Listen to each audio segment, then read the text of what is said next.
TUES, you've been a staple of the revival of British wrestling. Back when it was revived, back when there was a boom that started about 10 years ago. And that's really cool, for 10 years ago. And regardless of what you've done, I want to know what you've done for me and for us lately. And if you want to prove that you are still one of the best in the world, then you know you'll do, you will come toe to toe with the now. You'll come toe to toe with the guy who is representing this country on his entire back with pride, proving that I am one of the best unsigned, signed, you listen, I'm one of the best in the motherfucking world. Such a shame all by myself. 'Cause I don't wanna drag you down, hold you down. 'Cause you're a friend, I blame myself. I guess you think it's funny now, funny now.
Sweet Lord, my friends, it is a Tuesday night and it is the Clapham Grand and it is Riot fucking Cabaret!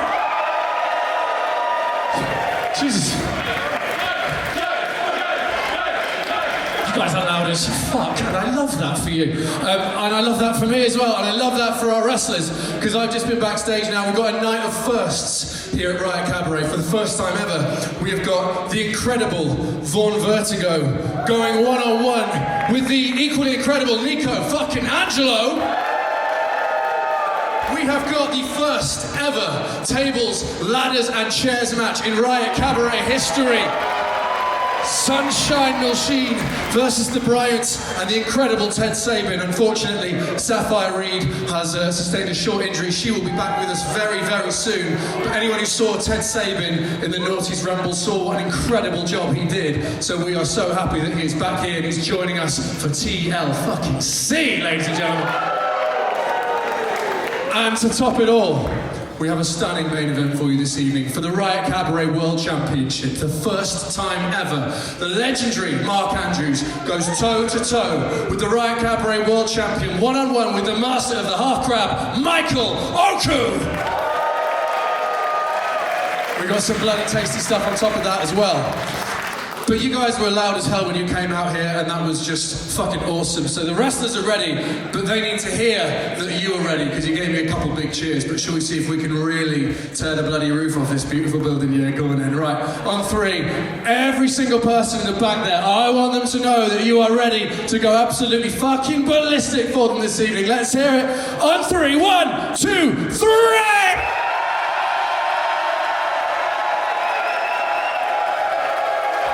Is enough to make anyone go weak at the knees, my goodness me.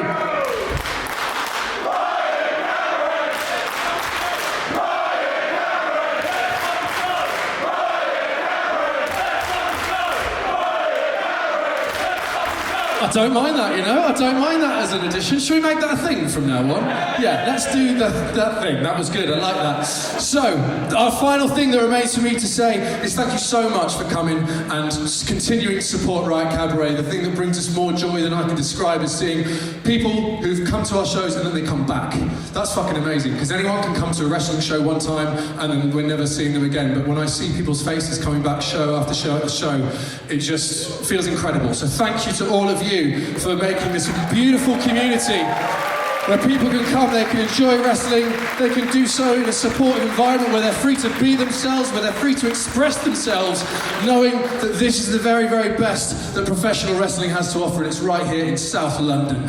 And to that end, if you capture anything the night, videos, pictures, whatever, we are at Riot Cabaret on fucking everything.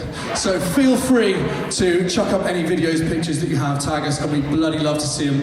We'll show a bit of love on there as well. But for now, my friends, shall we get to it? Are you ready for your first contest of the evening?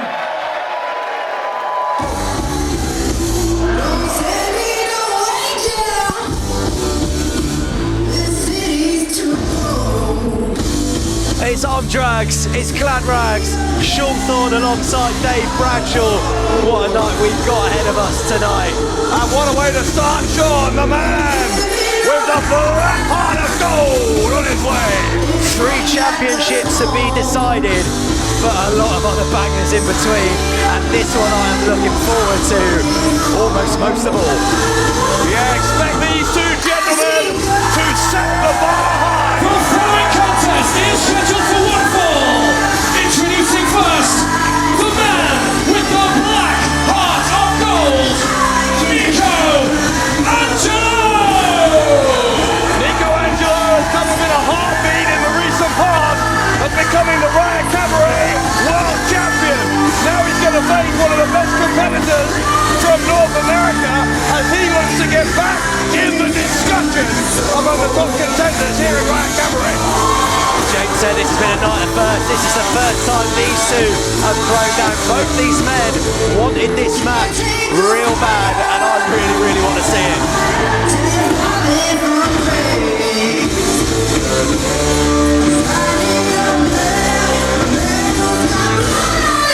Angelo looking fired up.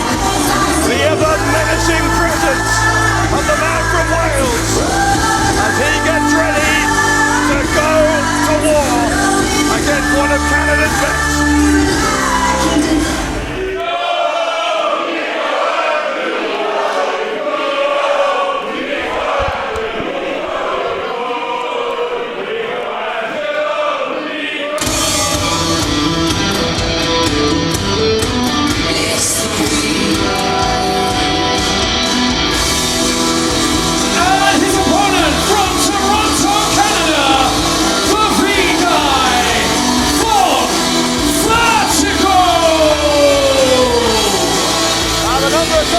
Vertigo has toured Europe, is now well into double figures, and he's still a very young man, but Vaughn Vertigo has impressed everywhere he's gone, every time he has gone there, and I expect it to be no different tonight at Drags and GLADRAGS. We left all Vaughn Vertigo with Monster Smash, where he almost inserted himself into the Riot Cabaret World Championship picture in a fatal 4-way.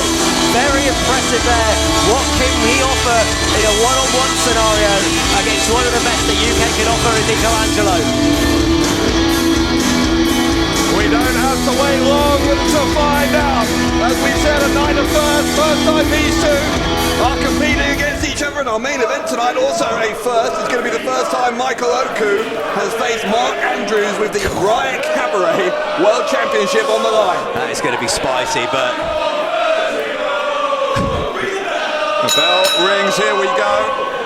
And of course also tonight the first ever tables, ladders and chairs match in Riot Cabaret history. So much coming up tonight. But we start with these two.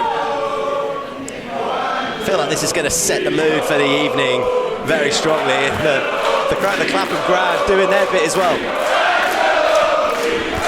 There is nowhere else in London with an atmosphere like this on a Tuesday night, I guarantee you. This might be one of the loudest crowds we've had actually. 11 shows in and they're still surprising us. Angelo looking to surprise Vaughn. Vertigo here in the early going, goes behind for rear waist lock. Vertigo, very well versed in chain wrestling. He's quickly countered that. Angelo though, with that mean streak, as long as you like. Going to quickly try and get those shoulders of Vertigo down, and he does for 2.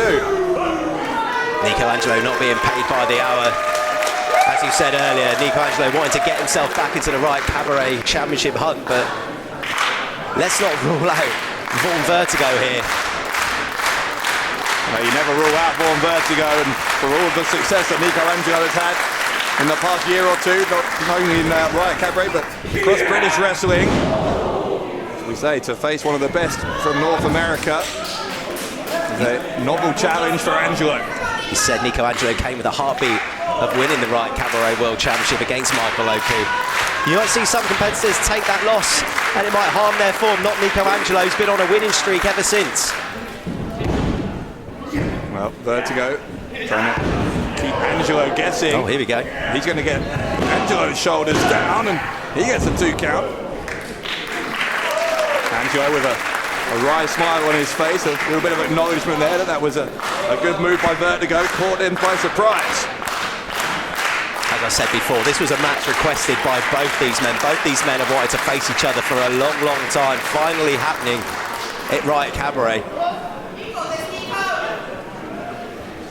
Angelo offering a handshake. It's a little bit late to be offering a handshake, isn't it? And there's a slightly disingenuous smile on the face of Angelo because there's what followed.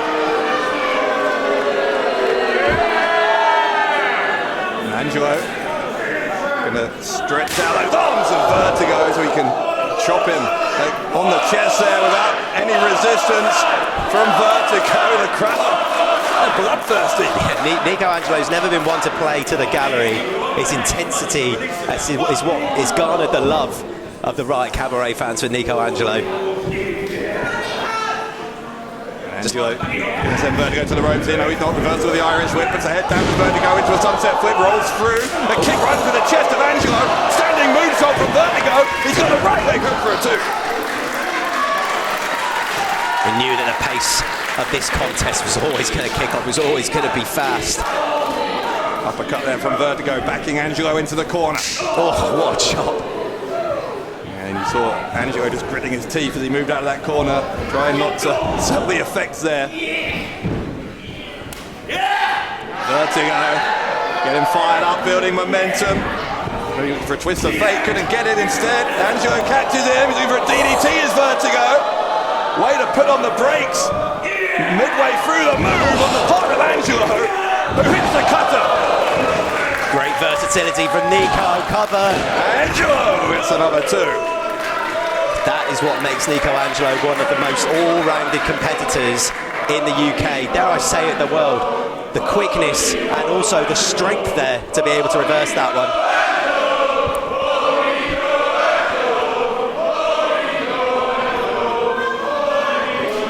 In fine song tonight, the Riot Cabaret faithful here in the Clapham Grand. Oh. There's a shot right to the heart of Vertigo from Nico Angelo. Nico just offering the Oscar to check on Vaughn Vertigo there. His chin was right out and just tasted Nico's boot. And oh, there it is again. There is a meanness to this man, to Nico Angelo, as he goes for the cover again. Methodical stuff from Angelo. Welcome to the UK. Vaughn Vertigo, it's his first stop on his European tour. He got off the plane just this lunchtime, still suffering a little bit from jet lag, but suffering from things a lot worse than jet lag now. You can those boot to your jaws, that'll sort you right out. That'll either wake you up or put you back to sleep. Nico targeting that arm. Talked about Nico Angelo being very close to the Men's World Championship, the Women's World Championship on the line tonight as well, of course. Nina Samuels defending against Alex Windsor, making a Riot Cabaret debut. Alex Windsor again, another one of the best competitors in Europe. This is where they all come to Riot Cabaret. It looks like Angelo might be looking for the split personality here. Vertigo knew what was coming, was able to counter, gets a nice high leg right into the jaw of the man with the black heart of gold. I think Vaughn needed that moment to just get some time, get an opportunity to rebuild momentum in his favour. Here comes Angelo. Oh! Takes both himself and his opponent over the top. That's the thing with Nico Angelo. You take your eyes off him for a second. That tenacity means he can get back into the game in the blink of an eye. The referee Oscar Harding trying to convince both of these guys to get back in the ring. I don't think Vertigo had much choice about leaving the ring in the first place. Angelo put him draped over the edge of the ring there. I mean, that sounded nasty. Couldn't quite see it from our vantage point. They brought the pain from high above to Nico Angelo. Speaking of which, he might be about to do the same again. Angelo this time, top turnbuckle. Here comes Nico Angelo. Off the top.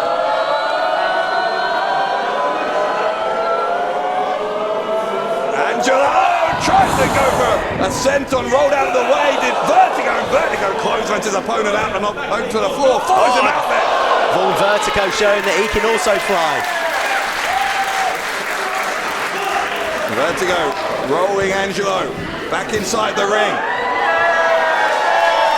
Not enough of Vaughn Vertigo here. Vertigo springboarding into the moonsault. That's, I thought that ball had just snuck that one. I'd say it's an upset, but as I said, Vaughn Vertigo, one of the most accomplished competitors from North America. Well, as soon as this match was announced, I thought it might be one of the best on the show tonight. And it's early days, obviously, but as we expected when they came out here, they are setting a standard that is going to be hard to match. Vertigo up top. Can he fare better than Nico's trip to the top? Nico Angelo getting up. Vaughn Vertigo might have to readjust the strategy here. I think he's maybe going to look for that Vaughan bomb. Couldn't get it, and Angelo! Angelo tried to come up at him, but Vertigo got the knees up. Patella to patella there. Yeah, I'm not sure. That's going to sting. I'm not sure either man's knees came off very well from that one. It's a discus elbow from Vertigo, and this hard-hitting opener at GLADRAGS and GLADRAGS has reached something of a stalemate. Vaughn Vertigo also falling on that knee there as well. Well, Vertigo emphatically back to his feet. V-Guy going back for some more aerial offense. This is bread and butter. Vertigo. Maybe going to go for what he intended to earlier. Lining him up here. It's a bomb! And now Vertigo. Might be a bit of glancing. Oh, he took his eye off the ball. I think Vaughn thought he got more of it than what he did. Angelo, now he's up top. Nico Angelo, Vertigo, prone there below, and the shooting star onto the head of Vaughn Vertigo, for goodness sake. Angelo with the kick out from Vertigo. That would have put most people away. Right on the back of Vaughn Vertigo's head.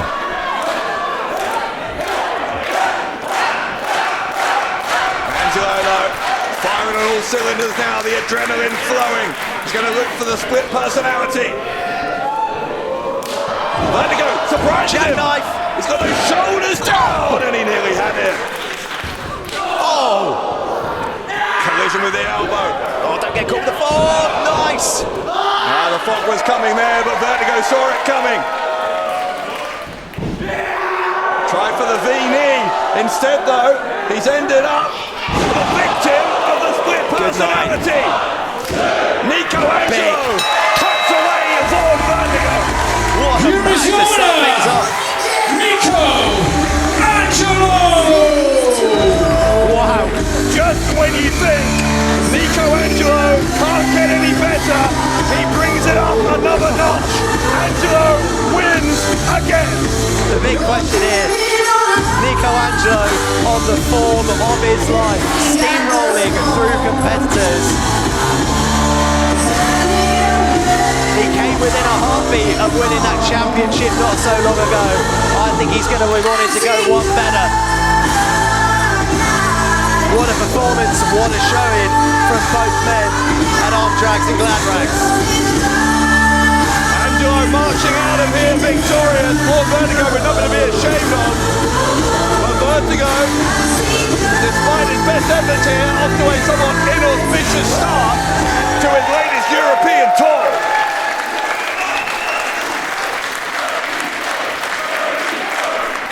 One more time, Riot Cabaret for V-Guy, Vaughn Vertigo.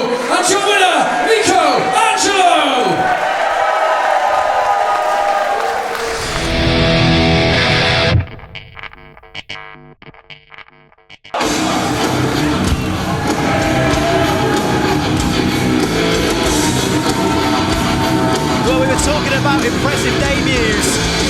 Dave The following Bradshaw. contest is scheduled for one fall. Introducing first, the Crimson Kill Shot, Artemis! WSOY President Artemis, who had a debut Women's Championship match at Slamamere, again came within a heartbeat of becoming our new Riot Cabaret Women's Champion. And indeed, I think she would be the women's champion if it weren't for some typical Nina Samuels shenanigans. But that's another story. Tonight she has to refocus. As much like Nina Samuels was a more experienced opponent, the same is true of Artemis's foe tonight. Artemis so impressive, that's why she's back. She earned her match here with the returning Alexis Falcon.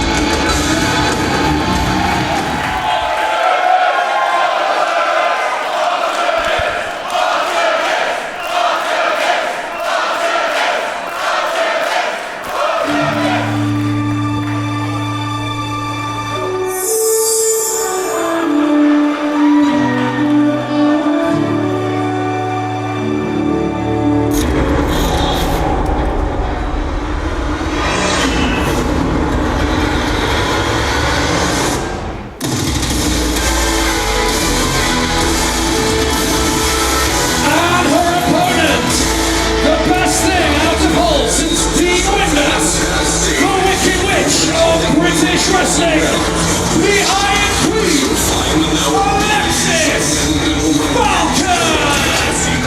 Now welcome back to Riot Cabaret for Alexis Falcon, the somewhat malevolent Alexis Falcon, the Wicked Witch of British wrestling.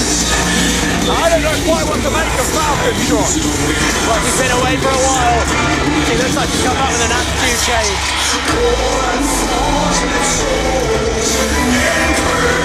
Now this will be a learning experience, win or lose, for Artemis.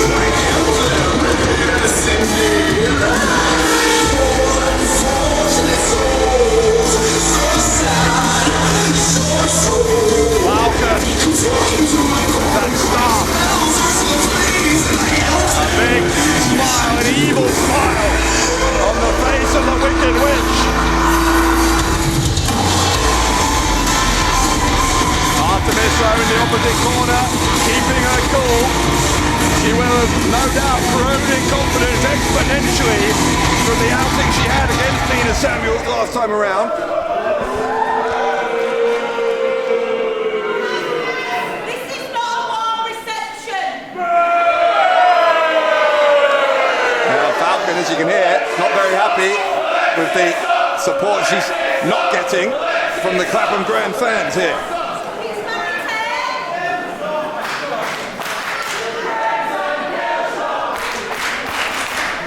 Artemis and Alexis Falcon about to go one-on-one. Referee Tom Scarborough checking that both competitors are ready. The bell rings and here we go! Straight out the back. Yeah. And this may be a short-run thing if Artemis can't find a way back in. Falcon, a banshee-like scream after that barrage of offense. I don't know if this was what Artemis was expecting here. I don't think it's what anyone was expecting of Alexis Falcon's return.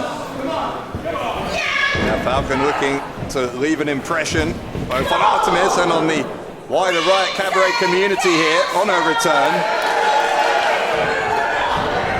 Took some time to mock the crowd and that may have been a mistake. Artemis getting back into it here. Kick to the top of the skull there of Falcon from Artemis. Oh, Christ! Straight to the jaw. Got her right in the jaw and the throat there. Did Falcon to try and convert that into a win. Artemis still got some fight left in her, but she may have been knocked silly there.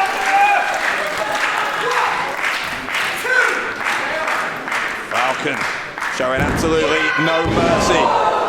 And this woman who is still very, very early in her career, Artemis, might be on course for a defeat here, but manages to get her shoulder up after one. I think that smash to the jaw might have just rocked Artemis.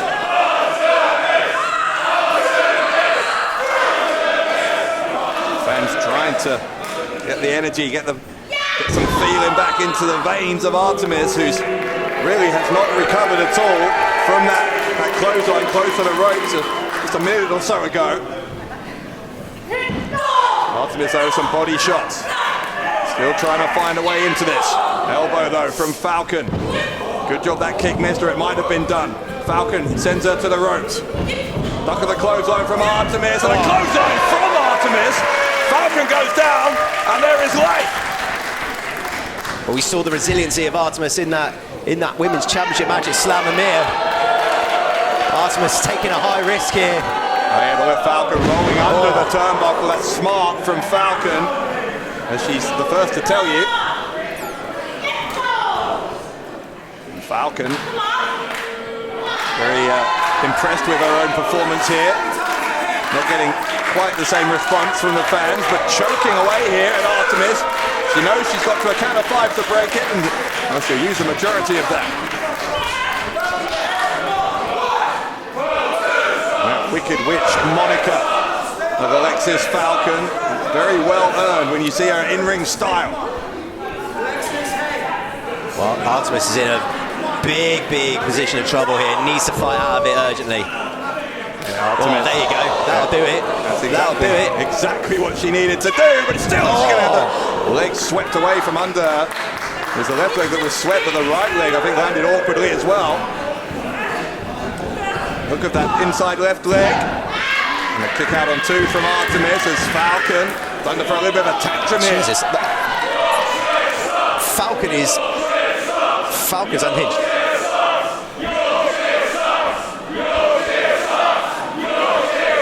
Falcon letting the fans get under her skin a little bit here. Gonna back Artemis into the corner. Another stiff shot there from Falcon. Artemis sent to the rope. Duck of the clothesline though from Artemis. Artemis keeping her guessing, and Artemis what a spear that is! Where did that come from? That's needed. The pin from Artemis and kick out from Falcon, but that has really leveled things up.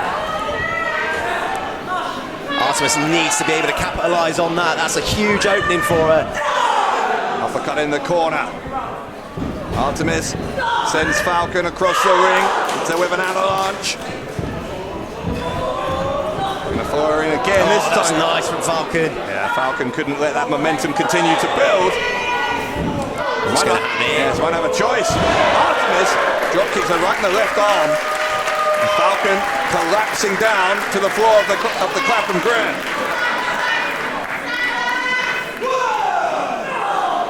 Fighting on the outside here, but Artemis eager to get things back in the ring as quickly as she can.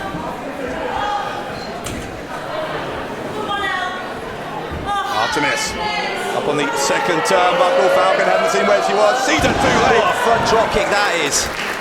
And the drop kick almost taking Falcon out of her boots. Artemis swinging slam.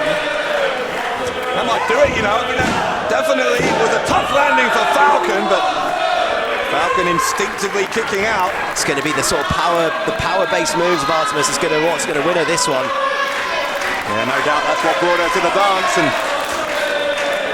Artemis, as we saw against Samuel, starting to gain in confidence here against Alexis. Falcon rolling through is Artemis, and she's thinking about it. She's thinking about heading up to the top turnbuckle. She thought too long about it, and Falcon cuts her off. Well, Alexis was looking for this earlier. What's she looking for? Is it maybe a superplex here that Falcon's going for? That could be it if that is it. Yeah, Artemis about to be lifted potentially like 10 feet in the air here by the Wicked Witch of British Wrestling. Artemis gets superplexed. What a superplex that is. Yeah. And I think Alexis Falcon's smelling blood here. Now Falcon knows she has her where she wants her. Drops her right on the back of her head. And Falcon, listen to that scream. Pure venom in that one.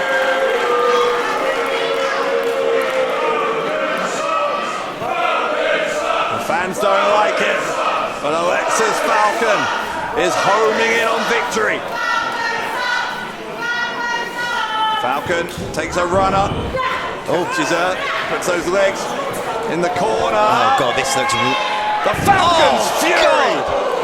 Falcon's fury from Alexis Falcon. Quite honestly, you can count to 100. Here is your winner, Alexis Falcon! Welcome back, Alexis Falcon!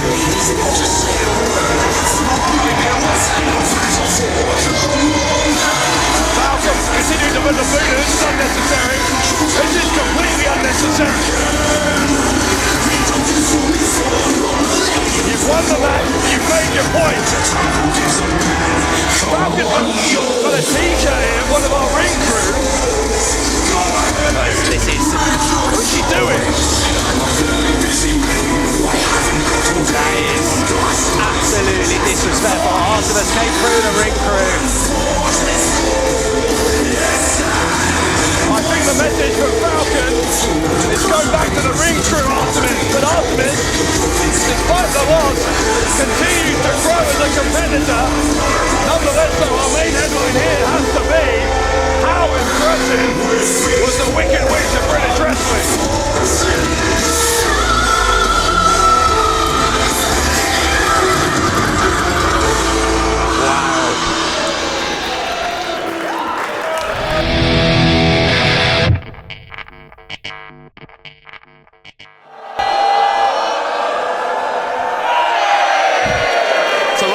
It's a lot of balls.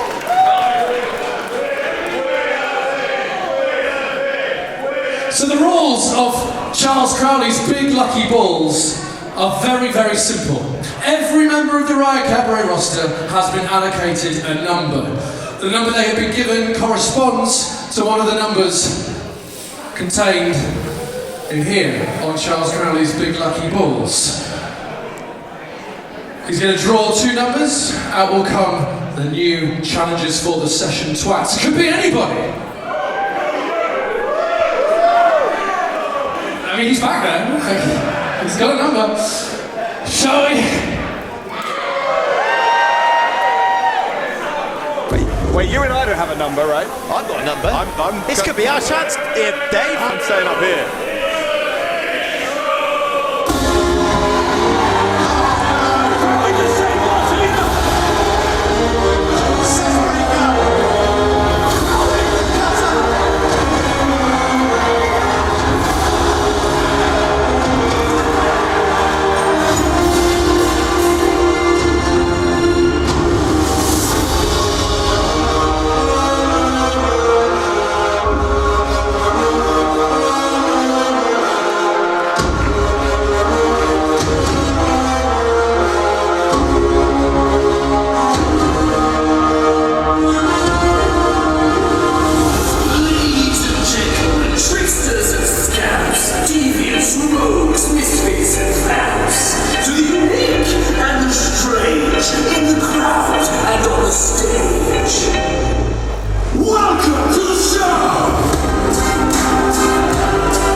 Charles Crowley and his tag team partner. I mean, assuming, Dave, Following contest is that this scheduled isn't for one us. fall. Introducing first, your This is a Riot good Cabaret idea. World Tag Team Champions, your spectacular twat, Charles Crowley, and Session Moth,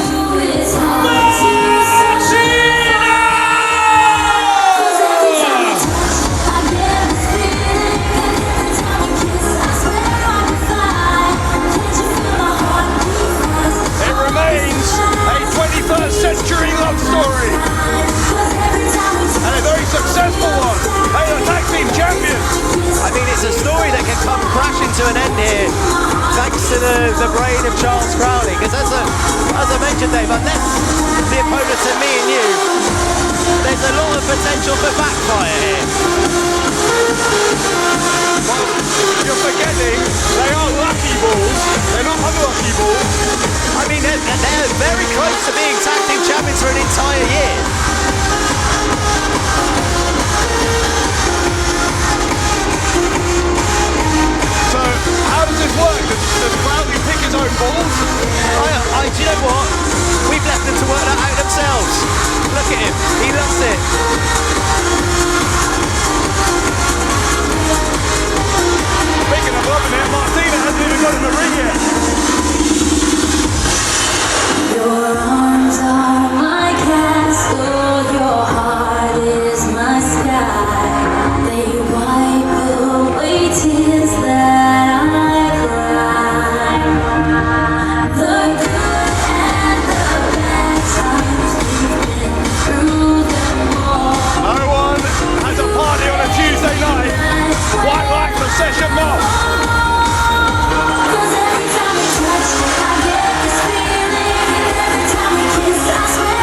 Crowley's balls are on the floor. Hang on.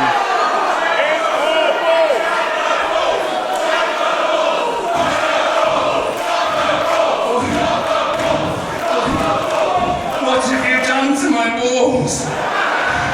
It's only just begun and you fondled them. They're on the floor.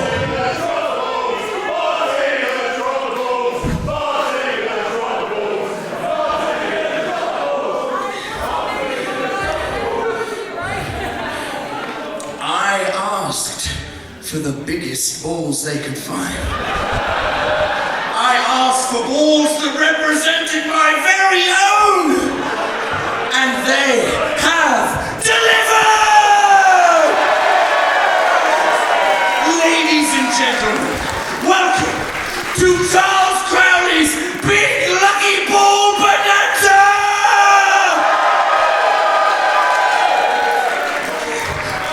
It's a bonanza now. It's a bonanza.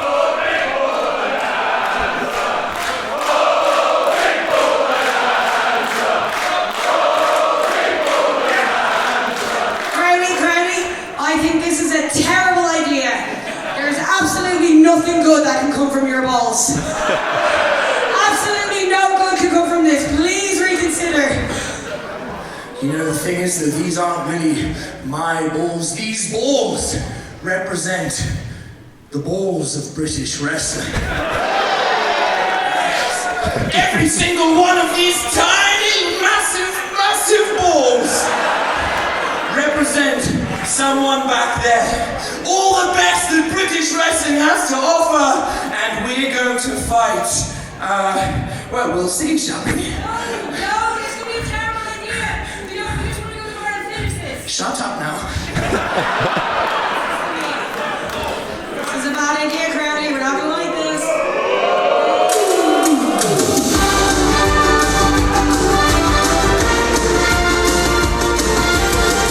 Well, here we go.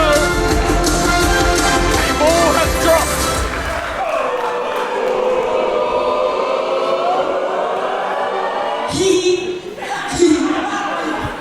I'm not even joking. Meal for two! 69!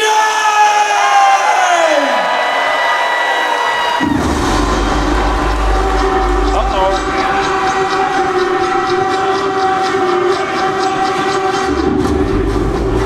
Oh my. Oh, God. Oh, jeez. And their opponents, introducing first, the one-man armory, Bryants! It's not very often that Martina is the voice of reason, but Which says it all, really, doesn't it? she may have been right here. This has backfired.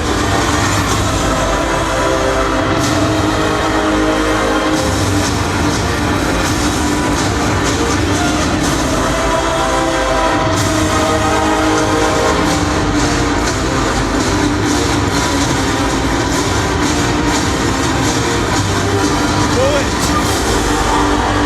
is ball number 69, and I'll tell you what, the tag team champions having something of an argument inside the ring.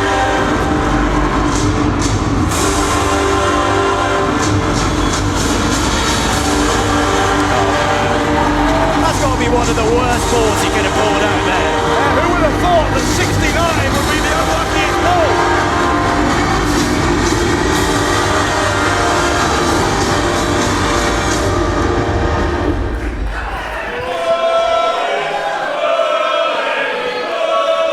Or maybe the next ball will be luckier.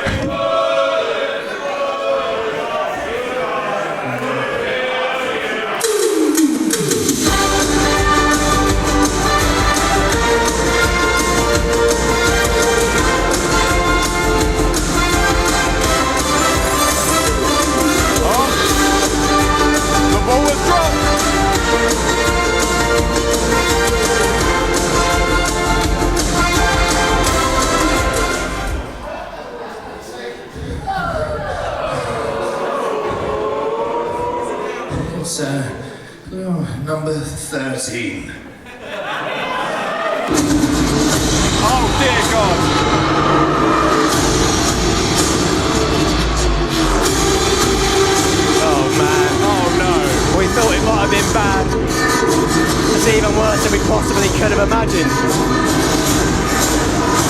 And his tag team partner, this is Mulligan! You said their tag team title reign's gone almost a year. I don't think it's going to go the distance, Sean. That could not have gone worse. Oh my.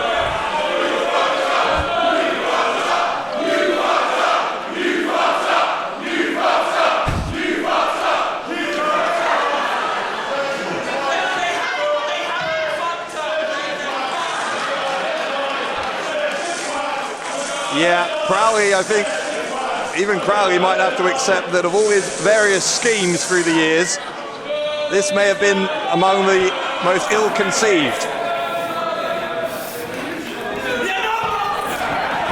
Martina's gone. Might be the smartest decision been made in the last 10 minutes. I don't think that's going to spare the Session Twats a title defence just by running away. I guess they could lose by count out. I'm sure they wouldn't do that. Instead, we are getting ready for a tag team championship match. I'm laughing not because it's funny, it's because I'm nervous. What the hell are they going to do to get out of this? So Bullet and Mulligan, probably the two biggest members of the Riot Cabaret roster. Certainly up there, and very much two of the meanest. And Crowley with the distraction. They try again. Okay, plan B. Is there a plan B? I don't think there is. I don't think there is. I don't think there's really a plan A. Hang on. Martina being caught by Crowley. Now in the arms of Bullet. Sure. I mean, it's worked for Moth in the past. Sure, Bullet's ever been that close to a woman before. Don't let him hear you say that. Oh, hang on. American Rider takedown. It worked. Not yet. Oh, wait. Don't celebrate yet. Crowley looking for a crucifix. Screaming to get the point. Those aren't the balls. Crowley hanging on here to Mulligan. I think maybe Martina misunderstood the question. Ooh. Misunderstood the order from Crowley, and Crowley's ended up on the shoulders of Mulligan. Oh! Dropped hard on his face. Grunt from Mulligan. Jeez! Mulligan leaping back into the ring with that shoulder block, and this is where it's all going to come unglued for the twats here. it's been fun. But all good things must come to an end, and Well, the last time we saw Mulligan in tag team action, it didn't really end very well. Back at Clapham Grand when he was tag teaming with Tate Mayfairs. well, this I would suggest to you is a very different situation with a very different tag team partner in Bullet. Bullet going snake eyes on Crowley. To the ropes goes Bullet. Oh, what a clothesline that is. Yeah. Crowley, never mind his balls, his head almost coming off his shoulders. Leg drop there, adding insult to injury.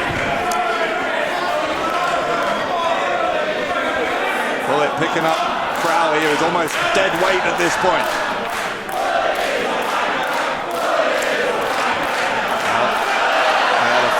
It's distasteful. Yeah, we apologise for that, obviously, but it doesn't change the fact that Charles Crowley remains in an extremely perilous situation here. I think he's going to have a hard job getting Mulligan over with that sunset flip. Oh, God. An uphill battle from the start. By uphill, I mean pretty much a vertical cliff trying to get Mulligan over. Bullet running into the boot of Crowley. Headbutt between Bullet and Mulligan. Crowley crawls underneath. Here comes Martina. Oh, God. Double elbow, but Bullet Bullet and Mulligan not entirely getting along. Oh God, we're going to send him off into orbit here. What goes up must come down, unfortunately. And Bullet going for the cover. Martina extending and Crowley's tag team title reign, but quite probably for only another few seconds.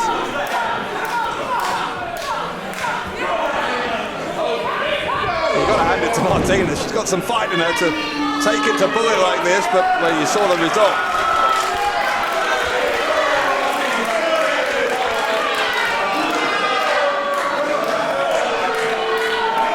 You really don't want to get a knee in the stomach like that when you've been drinking as well. Absolutely not. Good God, and you know, a smack to the face like that as well from someone the size of Bullet.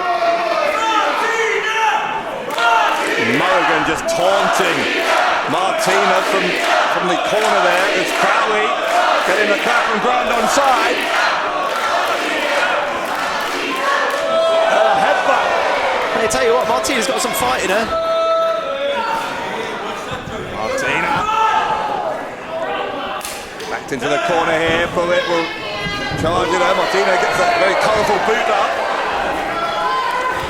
Martina, sesh breaker! She's got sesh breaker. Get that tag. Yeah, Bullet didn't tag go to down. Crowley. Bullet didn't even go down though.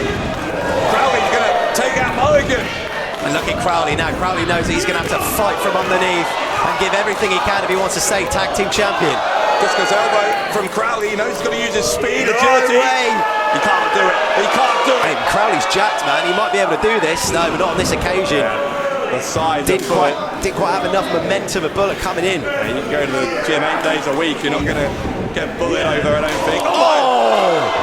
That might. Another miscue between Mulligan and Bullet.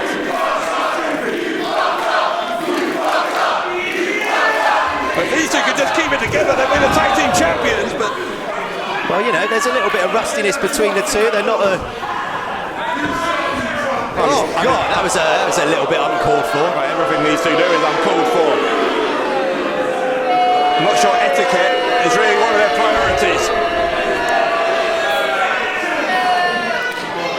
Martina recovering in the corner as both Mulligan and Bullet climbing the turnbuckles here. I mean, this could be the end of Charles Crowley here. What are you going for, like a double suplex? Hang on though. What the hell is Martina thinking here? She needs to get out of the blast though. A little bit of Dutch courage here from Martina. Hang on, you can't. No way. You can't. Surely not. Bullet's gone. Mulligan's gone. She got them both. Martina got them both. Crowley gonna take to the sky. Double cross body. Martina crawling back to her corner. Crowley though with a defiant roar here. Starting to believe that against all the odds, the Session Twats could do it again. Oh, and another miscommunication, sending Mulligan to the outside. Bullet. Oh! The backdrop, but that didn't work either because Crowley landed on Mulligan. Here comes Martina. Uh-oh. Yeah, caught in mid-air, as if she was nothing. No way. Bullet. Look at this. Look at the power of Good Bullet. God. Bullet with the gorilla press. Oh no, DDT! Oh my God, where did that come God. from? Where did that come from? God, Seshimov just needed Bullet to stay in the ring. Yeah, but look, it's going to be a very brief celebration because jeez. Mulligan had a massive hand around the throat of the Session Moth. Oh! The low blow. Martina! Cutter! The cutter! No way, surely not. Martina! Sesh breaker! Mulligan collapsing to the canvas. The double pin by the Session Twats, and they're still the tag team champions. Here are your winners, and still Riot Cabaret World Tag Team Champions, the Session Twats! I have no idea how they pulled it off, Sean, but pull it off they did. Wow. Charles Crowley is the luckiest man. He's luckier than his balls, let me tell you. And they were right about the size of their balls. Speaking of size, get out of there, guys, if I were you. Get out of there, guys.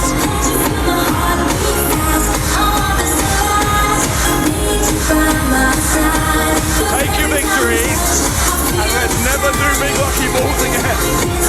That could have gone horribly, horribly wrong. Well, we must have had this here. Yeah, hang on. Two alpha males butting heads here. Oh, Mulligan. Wait a second. Mulligan's got his hand around the throat of Bullet. Mulligan, chop slam. Mulligan has snapped here at his tag team partner.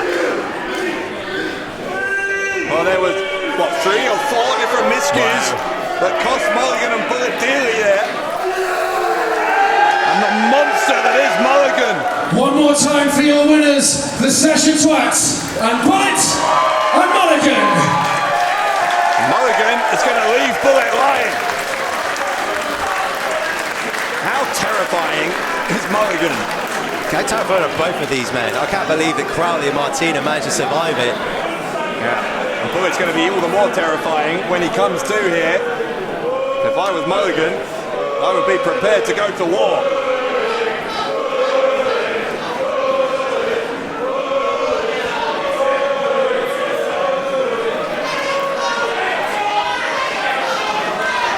Well, it doesn't really, I think it's like kind of stunned what's going on.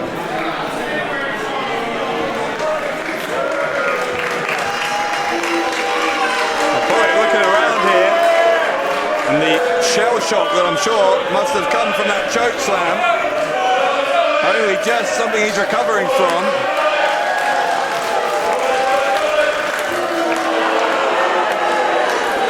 I thought we were seeing a new side to Bullet there for a minute. No, I don't think so. Good God. And tight pin here. Oh! Wow. Here are your winners, TK Cooper, Connor Mills, Sunshine Mills-chine. We talked about the frosty exterior. That's a little bit of a frosty interior for me.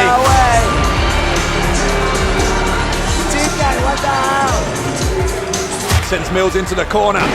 Mills, hold on, wait, Mills got his feet on the ropes, and Chuck Mambo, his own partner, saying no. That's not how we do things. Roll up from Zander Bryant. Here for Nino Bryant, super kick. Mills rebounded. Nino countering on the lariat attempt, and Nino's got his feet on the ropes, and the Bryants have won it. Here are your winners, Sapphire Reed and the Bryants. They've used Mills' little tactics against him. They've got a little bit of streak of villainy. We said about Mills rubbing off on Sunshine Machine. I think the Bryants had a little bit of that in them tonight.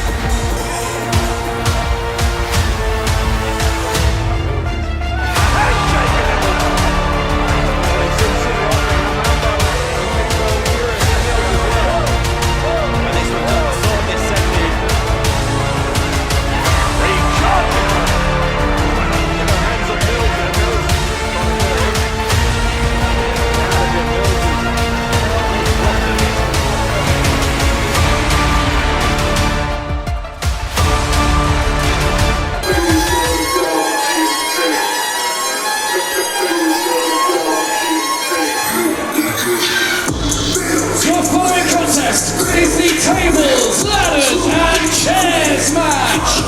Introducing first, from London, England, True Grit, Connor Mills. Now, I don't know about you, Sean, but I've always found in these past couple of shows that having Connor Mills teaming with Sunshine Machine, it feels a little bit like a square peg in a round hole. You've got the fun-loving nature and ultimately the rule-abiding nature of Sunshine Machine, and this slightly menacing, slightly disquieting presence that is True Grit Connor Mills. Now, I think Sunshine Machine are one of the greatest teams in the world, in the continent, whichever way you want to see it. I believe that Connor Mills has brought out something extra in Sunshine Machine and made them even more formidable as a team. Well, he's going to need all of that extra here under the rules of this match.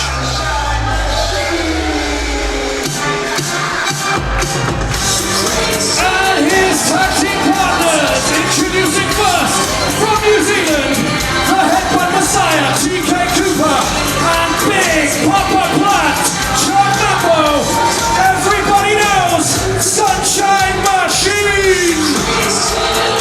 John Mambo, TK Cooper, one of the finest tag teams of their generation here in British wrestling. Mambo as well, the first ever Riot Cabaret World Champion. Some would say the heart and soul of Riot Cabaret on Sunshine Machine. They brought Mills in when Mambo was injured. They brought Connor Mills in as replacement. They're pals with Mills, but as they say, he is an absolute nightmare. Yeah, as we saw We've got that one, mate, Dave, haven't we? I think yours is Murdoch. Murdoch is not my mate. We saw Mills putting his feet on the ropes to try and win the match in both of our last two shows. First time he was successful. The second time, Mambo prevented it from happening. And then the Bryants turned the tables on the Sunshine Mills-chine. Well, it's going to be none of that. It is no disqualifications. Tables, ladders, and chairs.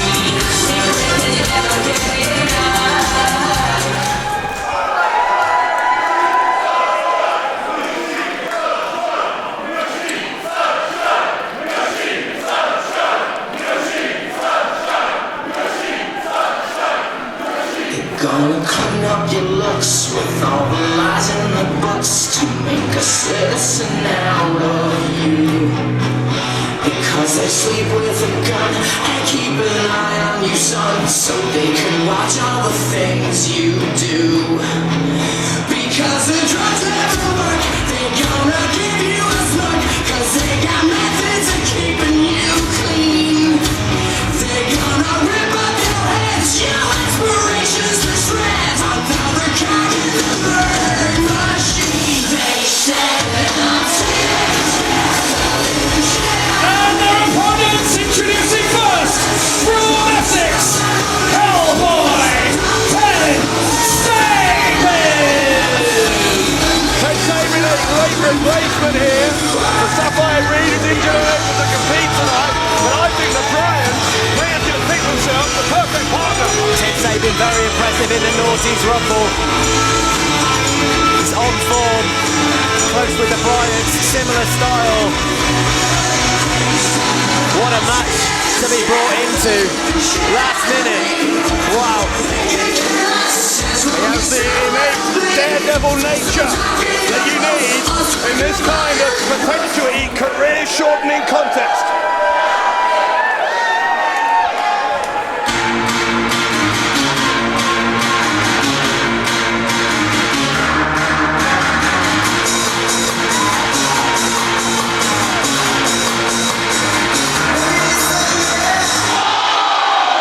And his tag team partners from Bournemouth, Nino, Sander, the Bryants.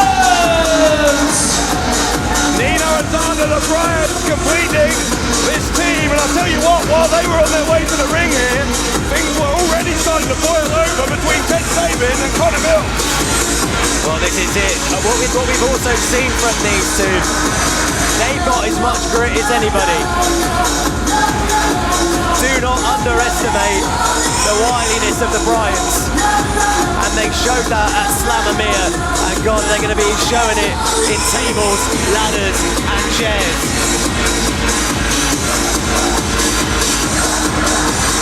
So Nino and Zander, the Bryant brothers, alongside Tate Sabin, Sunshine Machine, and Connor Mills. No disqualifications, we keep going to a pinfall of submission, but tables, ladders, and chairs, oh my, they're all legal. And here we go. Picking up where they left off 2 months ago. Mills going straight after Zander Bryant on the outside. This is going to be chaos. Yeah. Nino taking down Mills.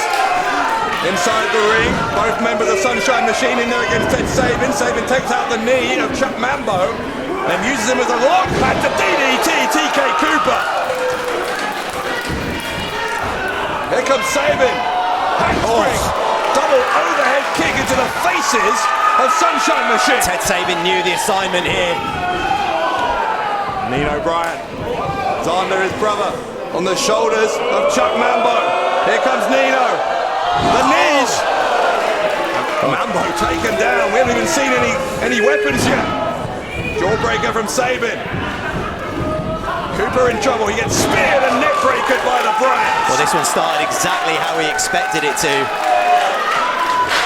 Oh, and there we go. Yeah, there's the first chair of the match. God. And remember, it's all legal. What a surprise. I say somewhat sarcastically that Connor Mills was the first one to bring weapons into this. Drop kick though. I think the chair may go into the face of Mills, courtesy of Sabin. Sabin trying to dive through the ropes, but Connor Mills just cleaned him out with a steel chair. With a home run from Mills.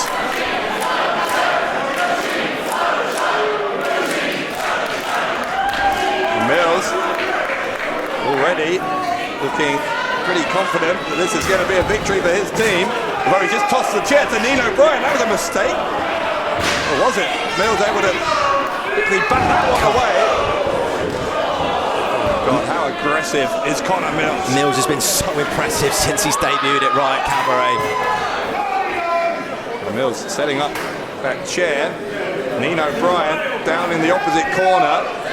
You just know that the gears are turning in Connor Mills' head, wondering how he's going to be inflicting pain on Nino Bryant. Oh, that's one way. There you go, don't need a chair for that. Don't need any additional plunder. Mills has him up on the shoulders. Great power of Connor Mills. But Bryant off the chair, he's got him up. And a DDT! The skull of Connor Mills leaving an imprint on that steel chair. But look outside the ring. Sunshine Machine have a ladder. Nino dove underneath it. Good God. But then he got caught by it anyway. And caught hard. Nino Bryant just went cross-eyed, I think, with the pain from that ladder. Mambo setting up that ladder diagonally in the corner. Here comes Xander Bryant. Xander Bryant now coming in and fighting both of the Sunshine Machine. This was a match that these teams requested. When we asked them, how do you want to settle this? Tables, ladders and chairs was the unanimous decision. That's why we've got this match.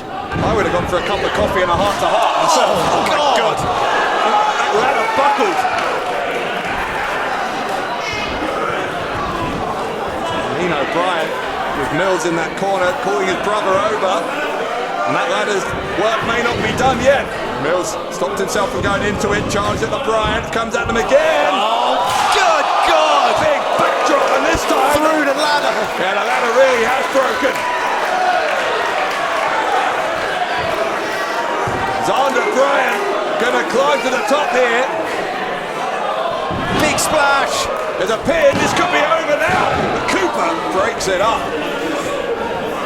The Bryants and Ted Sabin in control here against Sunshine Machine and Connor Mills.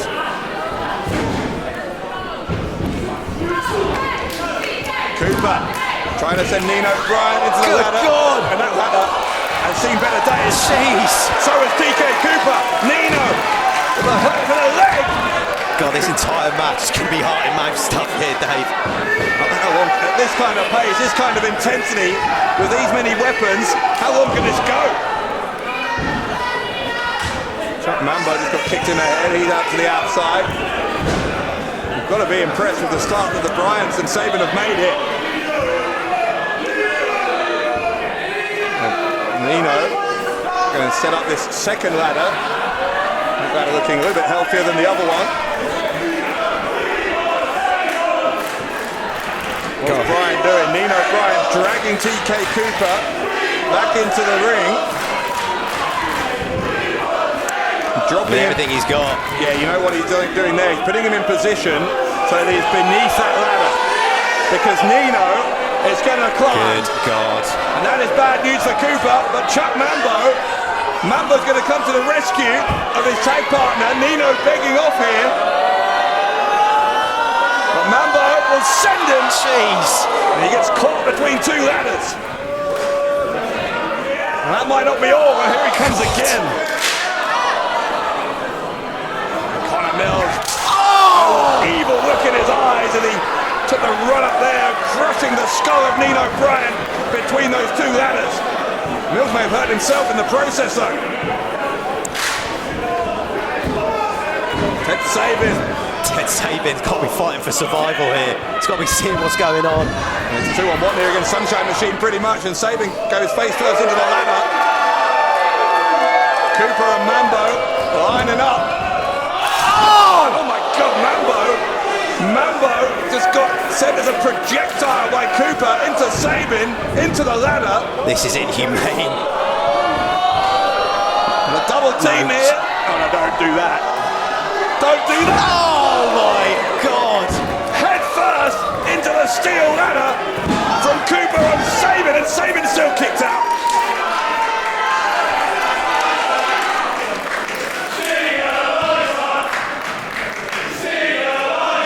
Mambo and Cooper. Now there is no item hanging above the ring here. It's pinfalls or submissions to win it. Nice idea by Xander. Backfire. Vibrations. Hurting. Sunshine Machine.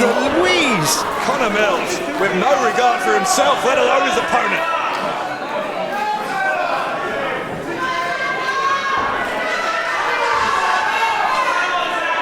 Mills now placing Xander Bryant horizontally on that chair.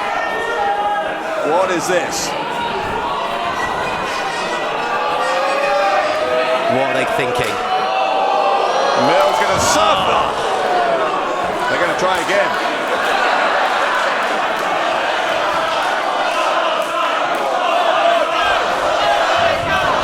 I can't believe that. If they're trying what I think they're trying here.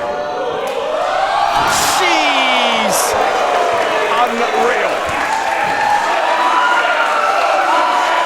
Sunshine Machine and Connor Mills dismantling Xander Bryant, and Tate Sabin had to break it up because Xander Bryant wasn't kicking out of that in any kind of scenario.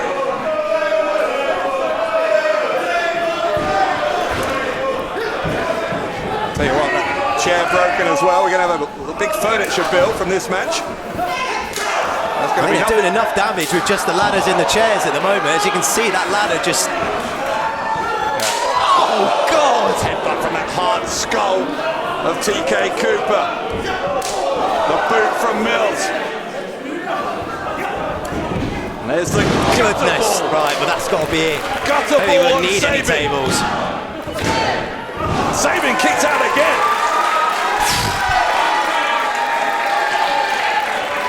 Well, what else can they do to this young man?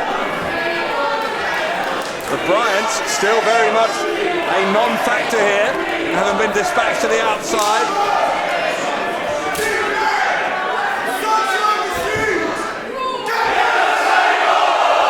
Oh, well, this is now going to become completely and utterly unhinged. Well, I think they were going for one of the tables up on the stage, but instead, they found one just to the side of the stage. Cooper and Mambo bringing a table into play, respecting the wishes of the Riot Cabaret fan. Now, given what they've done with the ladders and the chairs, I dread to think. Connor Mills directing traffic here. And Ted Sabin, for all of his resilience so far. Yeah. Thanks for coming, Ted Sabin. Yeah, never mind the furniture bills, let's talk about the medical bills. Because Sabin is about to have quite possibly the worst moment of his career, or is he? The Bryant's taking out Sunshine Machine. Mills sent head first into the table. And Ted Sabin is climbing. The Bryants here as well. This could backfire on Sunshine Machine. Well, Sunshine Mills-chine, I should say. What is going to happen here? Yeah, Connor Mills in particular. No way. Surely not. They're getting him up for a triple powerbomb through Good the table. night. Now what? What more can be done here? Nino and Didn't even go for a pinfall. Yeah, they're trying to take out Sunshine Machine, and they do. Meanwhile, in the ring, Tate Sabin with a corkscrew outside moonsault. Sabin! No.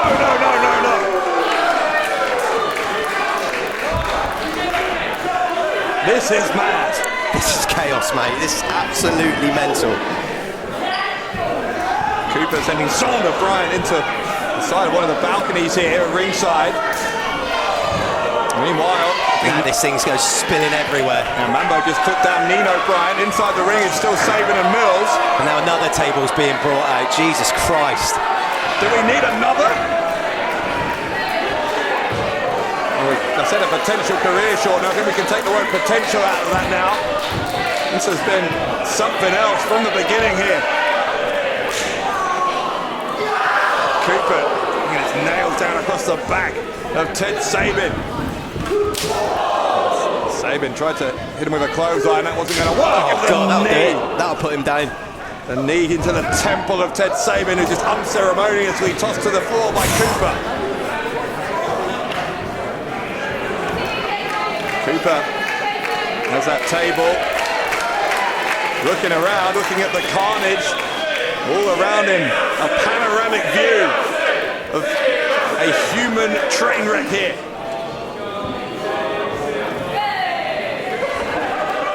Here comes Xander Bryant. Just got so much fight, these Bryants, man. Cooper picked him up. Bryant ends up on the ring apron. Rammed in the abdomen with the table. And Cooper. No, surely not, TK. Come on, man. Yeah, don't do this. Don't do this! Oh! Xander Bryant head first through the table and he kicked out! How has Xander kicked out of that? How has Xander kicked out, man?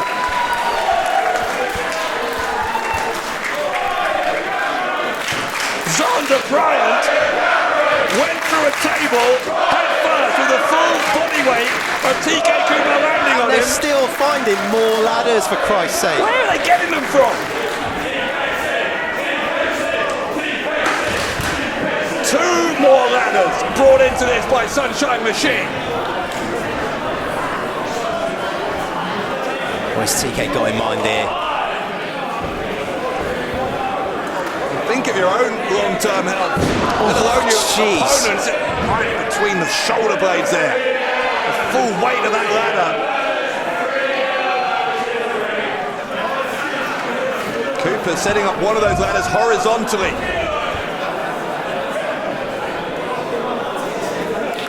I don't know what is happening inside the mind of TK Cooper, but there are some violent thoughts, surely. Haven't you done enough? Come on, he's gone through the table. Haven't you done enough to this kid? Nino saves his brother.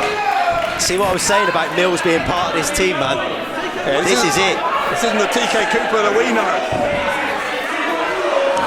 Now the influence of Connor Mills on Sunshine Machine, plain to see. You were right, Sean. The super kick from Nino right to the jaw of TK Cooper. Now hold Here on. comes Tate Sabin. Hold on a second. Tate Sabin! Swanton onto the stomach there of TK Cooper, and the ladder didn't give. Now Nino, man, what's going to happen here? Nino, with Cooper trying to defend himself to no avail. What? You got to think about this, Nino. You've got to think about whether this is a good idea. No. Nino Bryant, high up in the rafters of the Clapham Grand. Don't do it! Don't do it! Don't do it! Oh! The body press through the ladder. Bryant hooks the leg, and Chuck Mambo breaks it up. This is the most mental thing I've seen, man. My God! How are any of them standing? Mambo Nino. Shot for shot, blow for blow. The intensity off the charts here in tables, ladders and chairs. Chuck Mambo with Nino Bryant on his back. Kick from Mambo to Sabin. And the Gary bomb wiping out Nino.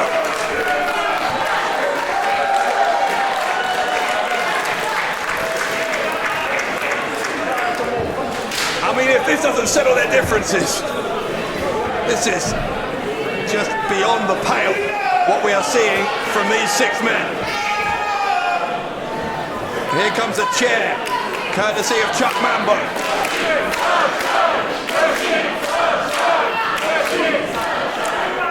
Zander. Wait, yeah, Mambo. Mambo showing a little bit of humanity here. Chuck Mambo is a decent human being, and Mambo showing a little bit of compassion. Still going to chop him though, and he's still going to ascend to the... If he's going to climb, maybe he's going to launch himself. Mambo springboarding off the top. Meteora. A Meteora right to the shoulders of Zander Bryant. Will that do it? The pin from Mambo, and again, Zander Bryant gets the shoulder up. I think Mambo wants this to be over, man. I think he's seen destruction. Now here comes Mills. Mills saw Mambo pull apart from the chair shot, and he wasn't happy. And Mills, ever the aggressor, not at all keen on any slight hint of compassion like we just saw from Mambo. These two have crossed paths before. Mills! And this was what Mambo didn't have the heart to do. Just absolutely wearing out Zander Bryant. It's done, Mills. Mate, he's out. He's done. He's done. Now Mambo would have pulled the trigger, Mills wouldn't. And he'd do it repeatedly. It's over. And Mambo looks to there. And he kicked out again. Just stay down, kid. Come on, Zander, man. Think about it. Stay down. These Bryants will not stay down. Mills and Mambo still having something of a debate. And Mambo has seen enough. Mambo has seen enough from his own partner. They need to keep an eye on this here because this all could come unglued. TK need to get Peacekeeper. Yeah, Cooper gonna have to try and be the diplomat. Meanwhile, though, I think Tate's got a ladder. He's just taken out a whole of Sunshine Mills-chine. So much for diplomacy. War resuming here. And now Ted giving Connor Mills a bit of what he gave out earlier. Now turn around, fair play. What goes around comes around for Connor Mills.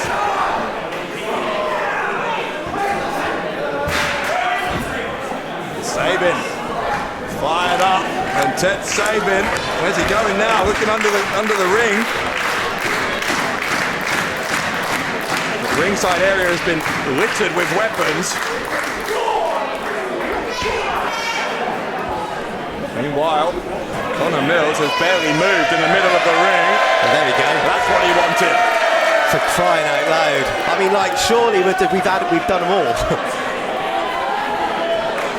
There's tables, ladders, chairs, plural, and we're certainly getting a plurality of them here. Sabin with yet another table. A chair into the face of Mills. Sabin trying to set up that table. But to what end? Well, I don't know, what are they thinking of doing here? That's That table set up here, and it's Connor Mills, whom Sabin seems to have reserved the most venom for here. We're going to do more to Mills. Cooper trying to get in here to help Mills. Now what is Sabin thinking? Ted Sabin. Sabin, come on, man. Sabin, hang on. Sabin caught up on the turnbuckle. Wait, what is this? Chuck Mambo. Mambo has a hold of Sabin on the shoulders of Cooper. Oh, God. and chokes him off the shoulders of Cooper through the table on Tate Sabin. TK Cooper will go for the pin here, but Xander Bryant colliding with Mambo. Going. Xander forcing Mambo onto his own partner, that broke up the pin. And still we go on. But Connor Mills has caught Xander Bryant in the act. Oh my God. God, that was awful. A shot right to the back of the skull of Xander Bryant. And now Mills setting up a pair of steel chairs. What more can it actually be finding here? Another chair. How many do you need, Mills?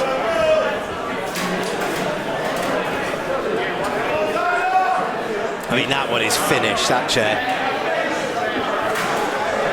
4 chairs, what, 3.5, I think, given the state of one of them. Set up facing each other, center of the ring.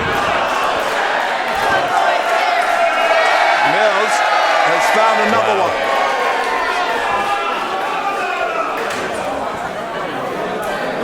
Xander, mate, you've got to get up, get out of the ring, do something here. Just think about whether you want to do this, Mills. Think Come on, about Mills. whether you want to do this to a young man this early in his career.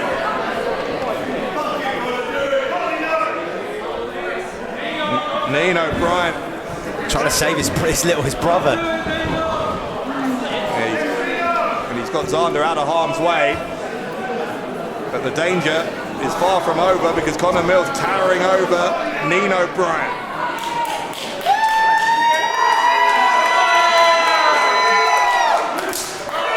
Nino Bryant with a slap to Mills. Incredible courage to stare down Connor Mills and to slap him repeatedly in the face. Oh, Mills and boot.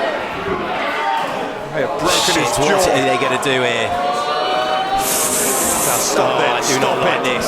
Do I not like this? Stop it. Connor Mills, the driver onto the chairs on Nino Bryant. The pin from Mills. And Mercilessly. Thank God, this is done.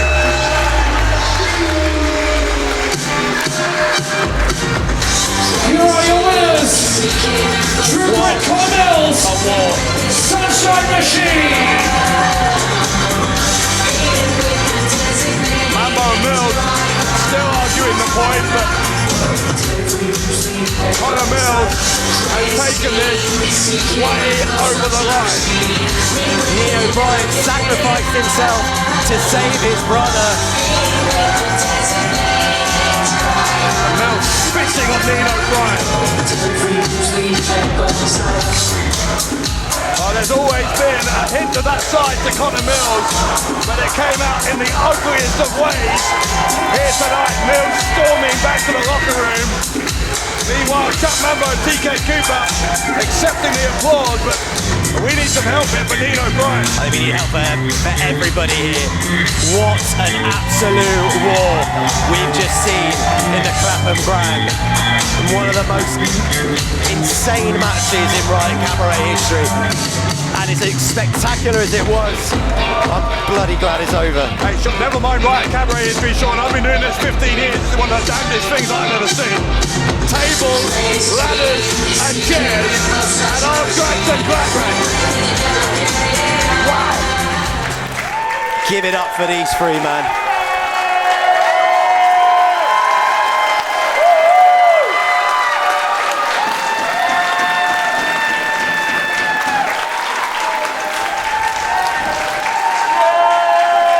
One more time, Riot Cabaret, for your winners, Sunshine Mills-chine. And give it up for Tate Sabin and Nino and Xander, the Bryants! Unforgettable. You got to say, you just be indebted for these guys for what they've given us tonight. absolutely unbelievable sacrifice, unbelievable performance.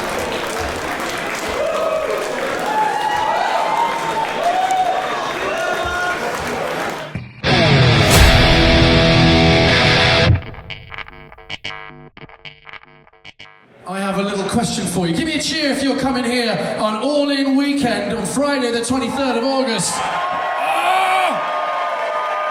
You've been buying tickets in your droves early, which is great, because that's really good for my mental health, so thank you for doing that. Much appreciated. But we can't let you go all the way to August without having another little dose of Riot Cabaret in your life now, can we? Can we? All right. Should we have another little show announcement then? On the 2nd of July, we will be back here at the Clapham Grand for Bohemian Grapsody. Which, I'll be honest, I spent a lot of time Googling and I cannot believe that no one's named a wrestling show that before. I couldn't find it fucking anywhere, so if anyone could disabuse me of that, then I welcome it. But I think Sean Thorne's played an absolute blinder there in that one.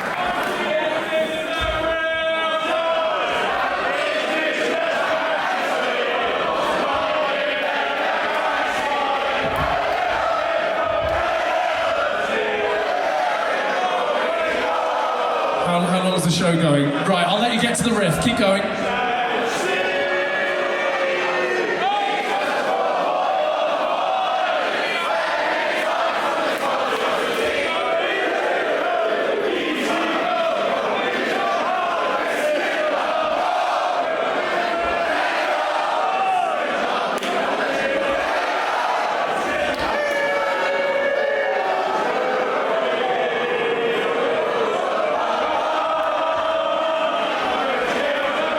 You've lost it slightly, but I believe you can get it back.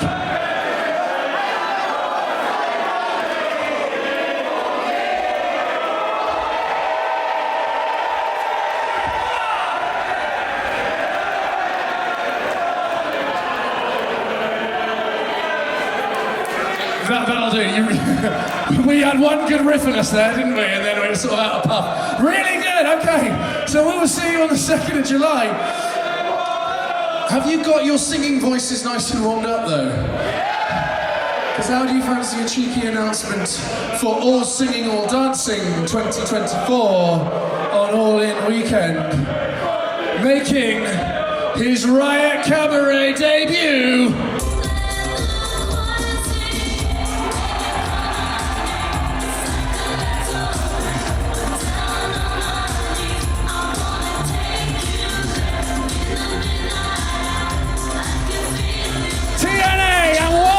Star Grado will be here at the Clapham Grand for his Riot Cabaret debut at All Singing All Dancing 2024, and it's gonna be bloody glorious. So if you head to this QR code, you will be able to grab your tickets.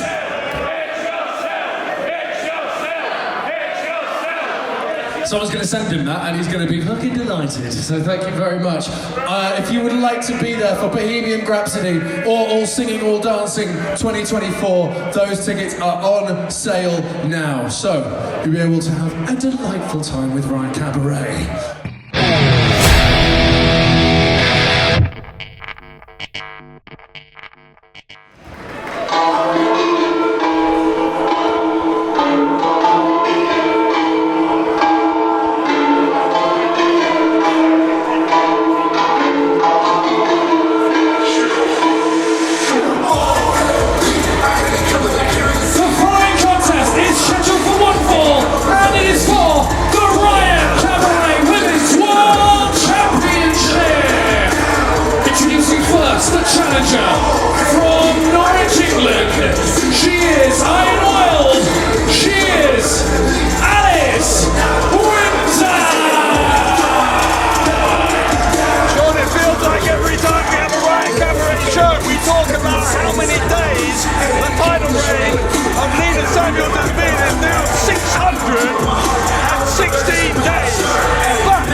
If anyone can end it, surely the debuting Windsor.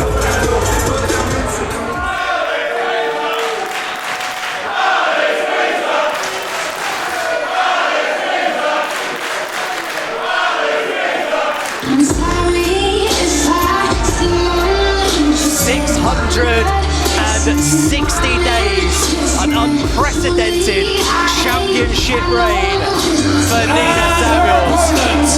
Being accompanied to the ring by the neon explosion Cassius from Hampshire.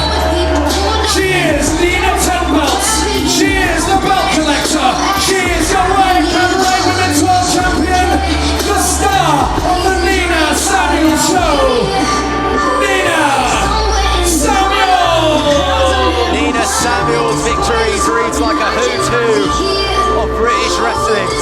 Harley Hudson, Danny Luna, Millie McKenzie, Livy Grace, Session Moss, Martina. Is Alex Windsor about to be added to that illustrious list?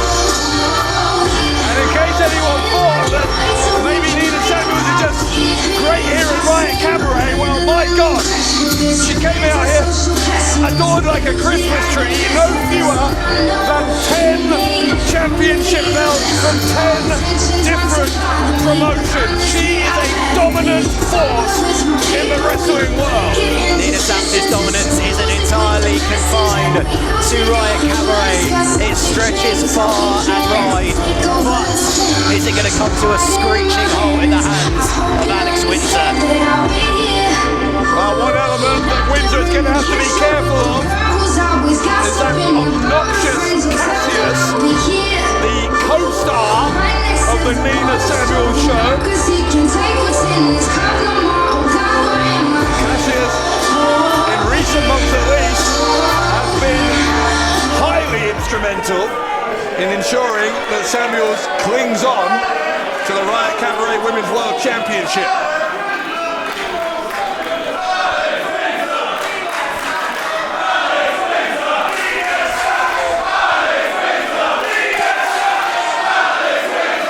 It seems that Samuels has paid a couple of people to cheer for her here. As we said in Riot Cabaret, people do have a respect for people who are just bloody good. And when you've been a champion for 660 days.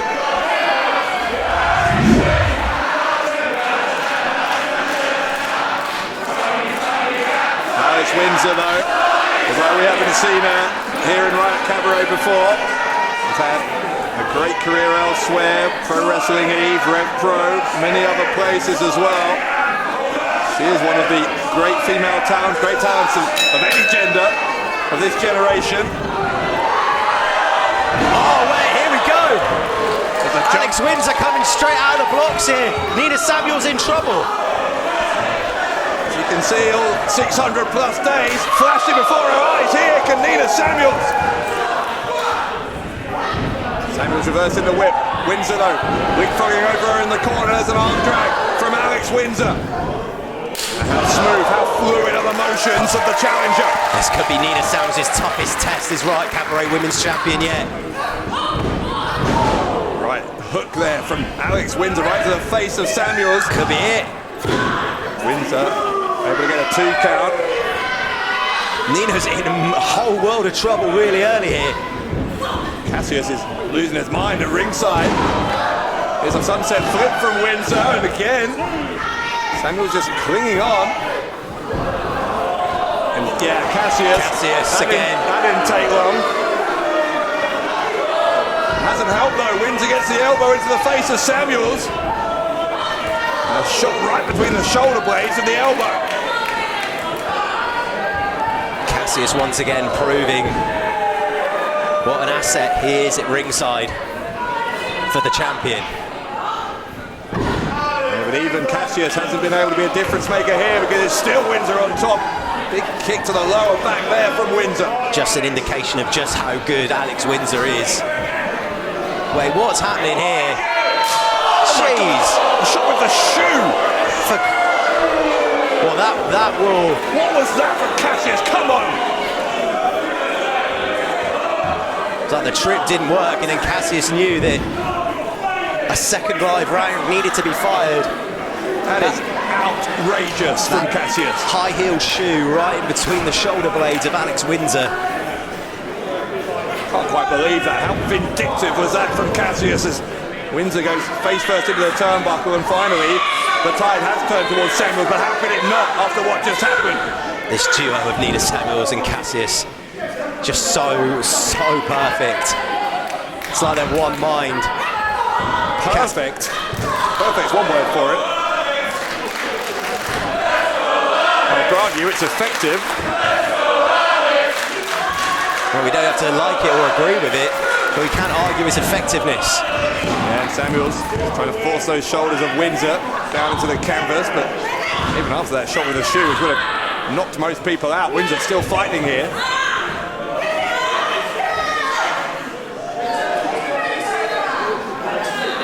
Now, Windsor struggling to retain consciousness, you've got to think, because Nina Samuels got her arm wrapped around the throat here.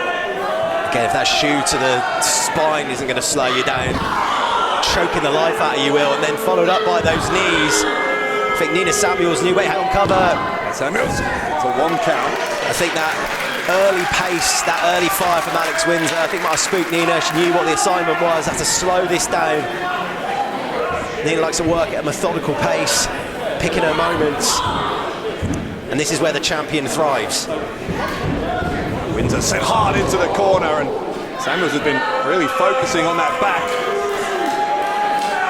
Ever since the shot to the upper back, to the head there with that shoe, Samuels has been focusing on all areas of the back, and of course if your back is neutralised, that completely eliminates your agility, and Samuels trying to test the waters there. A 2 count for the champion.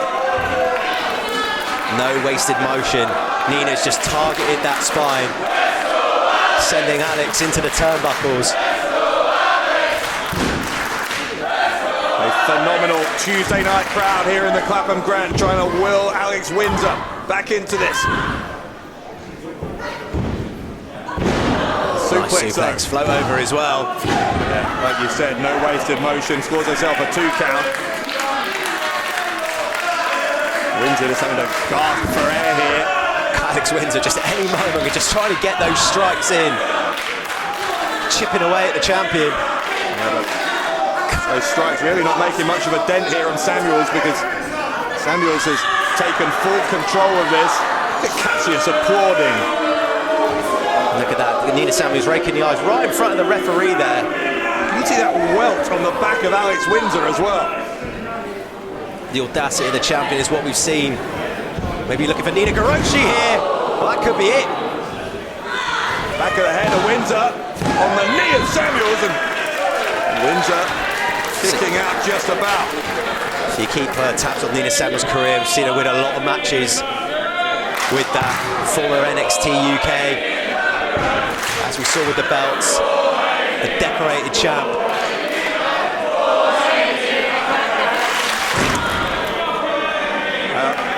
She could be champion for another 600 days, and I don't know if Nina Samuels would earn the respect, the appreciation of the Riot Cabaret fans, and that's her own fault. That's the way she conducts herself.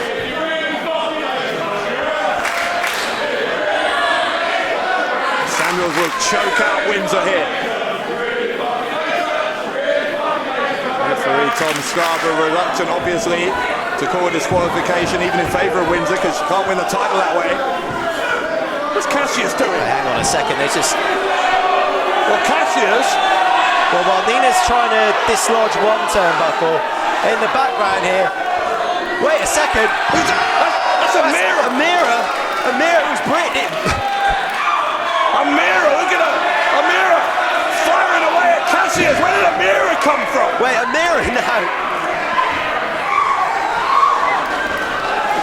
Mirror and Cassius, a brawl at ringside.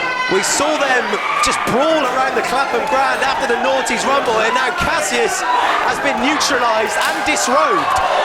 And taken out of there. But Windsor tried to charge at Samuels, Samuels with a drop toe hold. We're going to need to get some security to deal with that situation. But Nina Samuels has lost her extra man advantage here. That could be hugely helpful for Alex Windsor. We've got to think what that's going to say for the game plan of Nina Samuels. Seems unfazed at this stage. Samuels, there's a mistake from the champion. Oh! He paid for it there. from Windsor. Just nothing but cranium into the jaw of the champ, and now a big clothesline from the challenger. Windsor, go to the ropes, tucks the clothesline, leaping clothesline from Windsor. Samuel's in trouble here.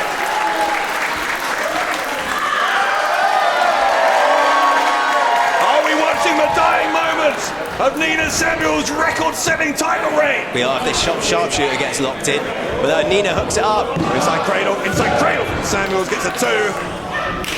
Oh, what a kick. We know Alex Windsor likes to use that sharpshooter. There's no doubt about it that Nina Samuels would have had that scouted in preparation for this match. Yeah. When it comes down to it, when that title really is in jeopardy, is when Samuels is at her best, with or without Cassius. Windsor is picking her up, dropping her down. Just improvising here, Alex Windsor, but it nearly won her the Women's World title.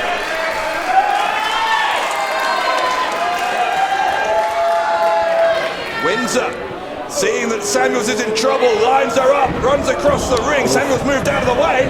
Samuels, the roll-up from Samuels and a kick-out. That turnbuckle's still exposed. I mean, jackknife. Another pin attempt from Windsor. Of course, no competitor's really been at it, so that's why it's probably escaped the attention of Tom Scarborough. Yeah, I don't think referee has any awareness at all about that exposed turnbuckle pad. It might not come into play because Windsor could win it here with the cover and a kick out. Nina's has to fight for her life now. I think Alex Windsor knows that this is close and it's within her grasp. And I think the Clapham Grand can see it too. That's one thing to be close, it's another to get it across the line against someone like Nina Samuels. We've seen people come close before. Now when they are in that corner, there's that exposed turnbuckle again. Yeah, Windsor did all she could to stop herself being thrown into it. Oh! But this time she does go into it. And Samuels folds her up, brings her body weight down. Samuels steals another one. Here is your winner, and still Riot Cabaret Women's World Champion, Nina Samuels! Even when he's not out here, Cassius makes the difference. Mira kind of tried to save the day, but unfortunately it was too little too late. It's Cassius' impact had already come into play.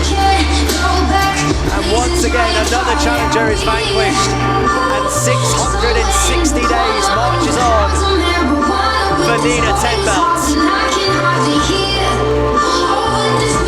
And the title count remains in double figures for Nina Samuels. I don't know if we need to hear from her.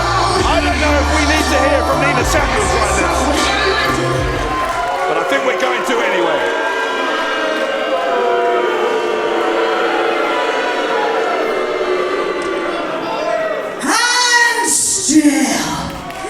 Your Riot Cabaret Women's Champion.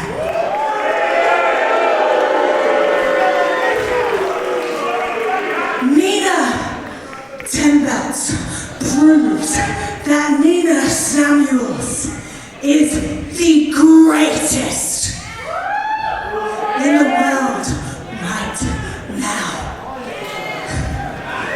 Why stop at 10 belts? Why stop at 10 championships? I want more. And in fact, why stop at 1 in Riot Cabaret?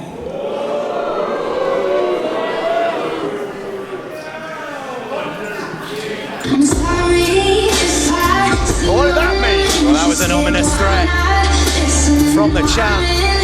Feels like the champ has got a sight set on more gold in Riot Cabaret. She is seemingly unstoppable, is Nina Samuels.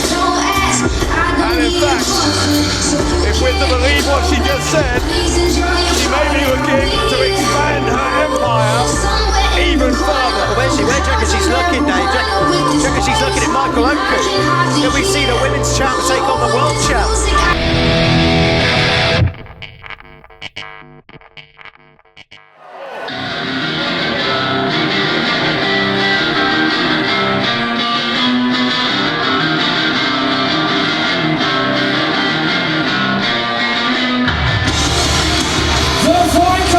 Is a tag team match scheduled for 1 fall. Introducing first, from Swansea, he's always good as gold, the Bryants, James Ellis! Well, James Ellis carrying that contract which guarantees him to a match at any time, any place that he won when he was victorious in the North East Rumble. Yeah, but let's talk about how he was victorious in the North East Rumble. A major assist, and I can't believe I'm saying this, from Bob the Builder. Bob the Builder, who wasn't all that he seemed. Because he was, in fact, this man.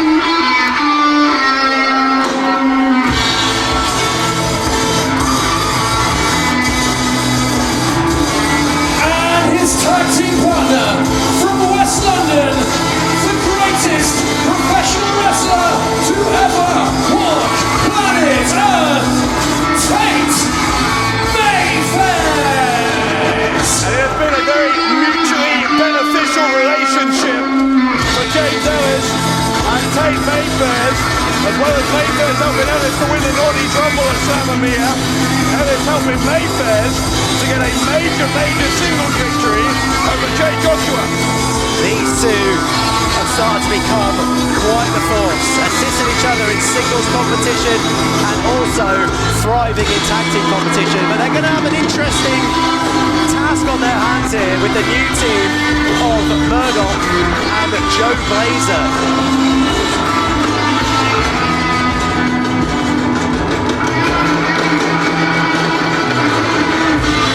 Self-proclaimed Bryants and the so-called best professional wrestler to ever walk the earth.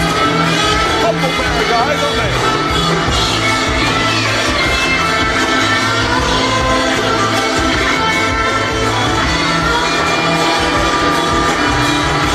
Mayfairs and Ellis looking to get themselves in the winner's column here tonight at Drags and GLADRAGS, just as they both did at Slamamia 2 months ago.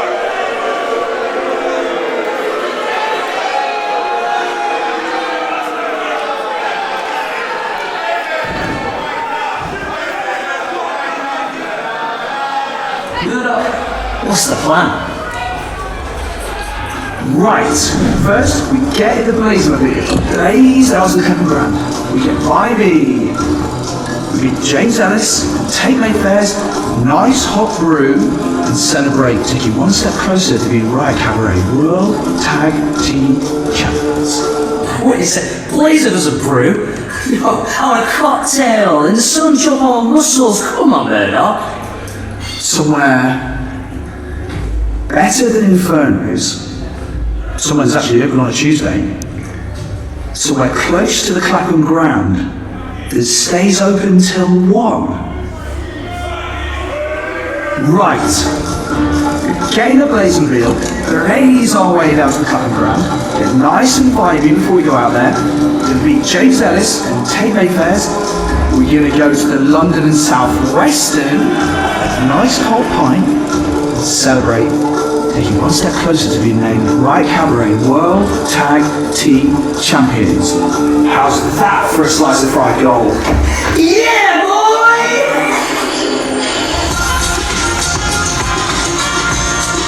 And their opponents, introducing first, from his summer residence in Sanford, Gloucestershire, the human jukebox machine, Murdoch!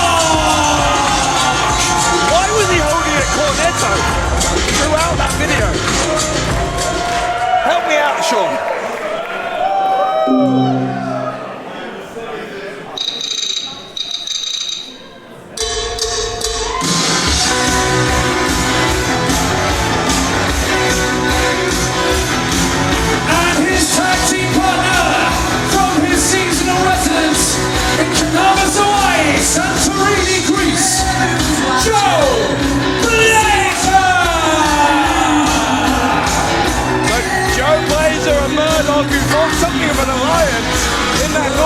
Rumble and Slamamere now going to team up, and you've seen they have a whole plan for their evening. It ends in Weatherspoons.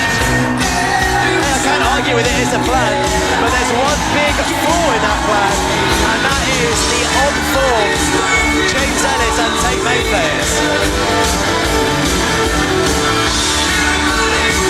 Murdoch and Blazr finding common ground. Murdoch now calling himself the human jukebox machine.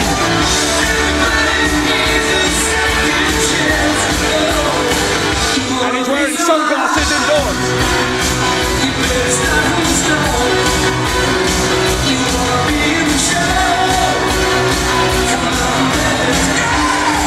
What's with the cornetto? Pre-match cornetto, pre-match sugar. Hey, if Sechemov could have a ice-cold lager beer, an ice-cold cornetto. It's melting all over the canvas. Mayfairs and Ellis jumping. Yeah, they've seen enough of the ice cream fun. There's ice cream everywhere. Oh God, there is ice cream all over the canvas here. Well, Blazr and Murdoch going to have to start this one from behind after the attack here from Mayfairs and Ellis, who clearly didn't want the cornetto. And here they come, Blazr and Murdoch. How have Murdoch and Blazr made more mess in the ring than the TLC? A high five from Ellis and Tate Mayfairs, who look to congratulate themselves, but a pair of inverted atomic drops and drop kicks to follow up.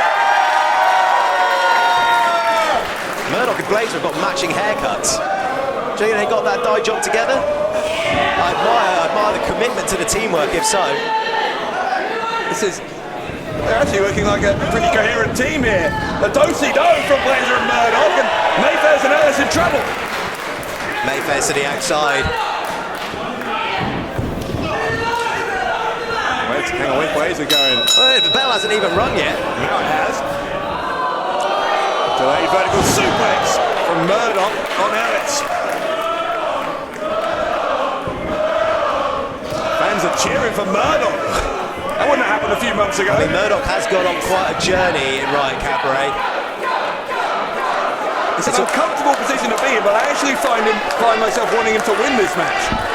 It's been an arc of redemption for Murdoch after his association with Spike Trevay, but he seems to have grown now.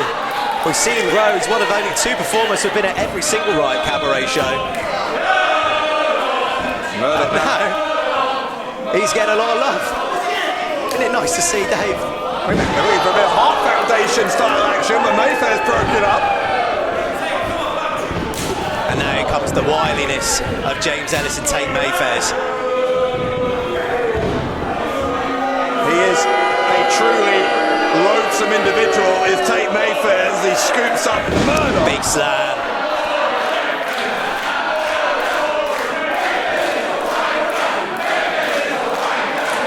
Mayfairs can never quite understand why fans don't just accept him as the greatest wrestler ever. It's because it's his craft. There's some craftness about Mayfairs, but you cannot argue that he is one of the top performers in the country. Yeah, you can buy all the bling that there is going, but you can't buy class. Well, the bling of that boot just met Murdoch's spine. Mayfairs and Ellis now starting to gain control. Murdoch's arms wrapped around that top rope. Mayfairs just burying an elbow in that trapezius muscle. Oh, that was quite literally a knuckle sandwich there. Mayfair's very pleased with himself, as is James Ellis. But they need to make sure Murdoch doesn't get the tag here. Such objectionable human beings. And Murdoch is trying to get over there to make the tag, but Mayfair slithering back in control. It'd be a shame if he slipped on that cornetto. Maybe that was a strategy. Oh, nice knee straight to the jaw of Mayfairs. This might be the opportunity that Murdoch needs to get to the corner. They fired up Joe Blazr. Being the tag, no. Mayfairs just cuts him off. Mayfairs doing here. Mayfairs getting on top here of Murdoch.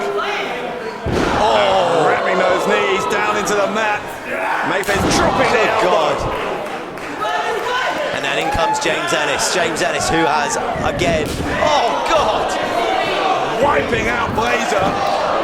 And now the offense is coming fast and furiously for Murdoch. Ellis drops Murdoch on the back of his neck and then gets a 2 count off the back of it. I think James Ellis is going to be one of the breakout stars of the British scene, mark my words.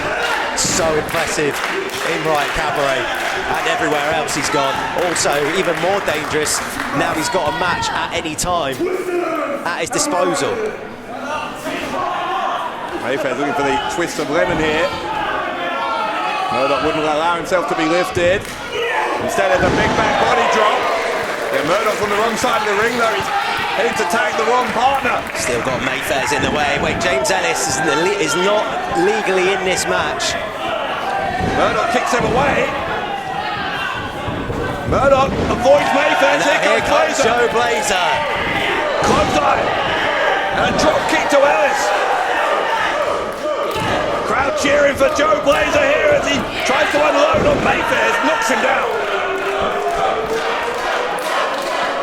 Blazr with a rubber. Oh, it's nice. And an overhead throw from Blazr. James Ellis back in the ring again, but see you later. Straight back out. Thanks for coming. That was brief. Blazr comes at Mayfairs again. This time though, Mayfairs was ready for him and now he's going to send him to the ropes. Reversal of the Irish whip though from Blazr. Oh, it's nice. A hip toss and a nipper from Joe Blazr. Blazr has him on the shoulders.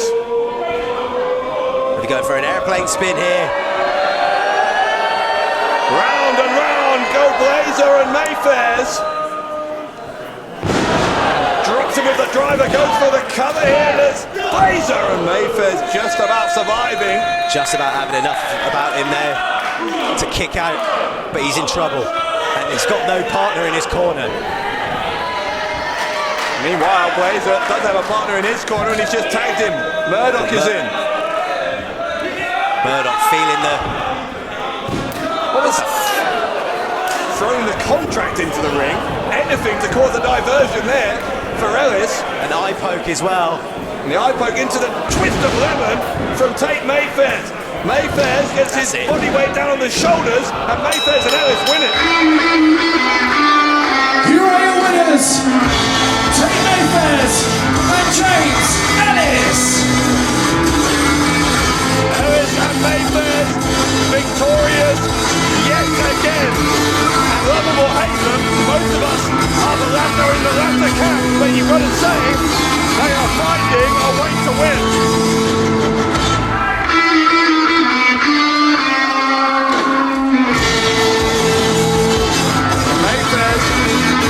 Mayfairs through his contract. Yeah. Regaining that contract. Listen to me right now. I'm gonna pass you on to the greatest man that ever lived in the greatest professional wrestler in the world. Tate Mayfairs, my brother. We could cut the microphone. That is an option. I haven't started speaking yet. Please don't. I most certainly am not a wanker. But what I am, excuse me, is the greatest professional wrestler to ever walk planet Earth. The most legitimate world champion in all of professional wrestling today. And I've been getting pinfall after pinfall after pinfall all around the world and especially right here at Riot Cabaret. And what that means is that I am in contention for the Riot Cabaret World Heavyweight Championship. But wait, there's more. In my hand, the Bryants holds a contract for any match that I want. Now I may choose to defeat these two jabronis again in 5 minutes. I may even get one of you jabronis in the ring and beat you in a street fight, because it'll be that easy. Or, as you said, my brother, greatness Tate Mayfairs, you said you're a World Heavyweight Championship competitor. Well, guess what? The Bryants is too. And to show how much I respect you, then maybe I might just use this contract for a little triple threat for that Riot Cabaret Heavyweight Championship. What do you think of that? So we're gonna leave you with that thought, because I'm the brilliant James Ellis. I'm Tate Mayfairs, and we're gonna have ourselves potentially a little menage a trois with Michael Oku, a 3-way match for that World Heavyweight Championship. Just maybe. Woo! Let's go!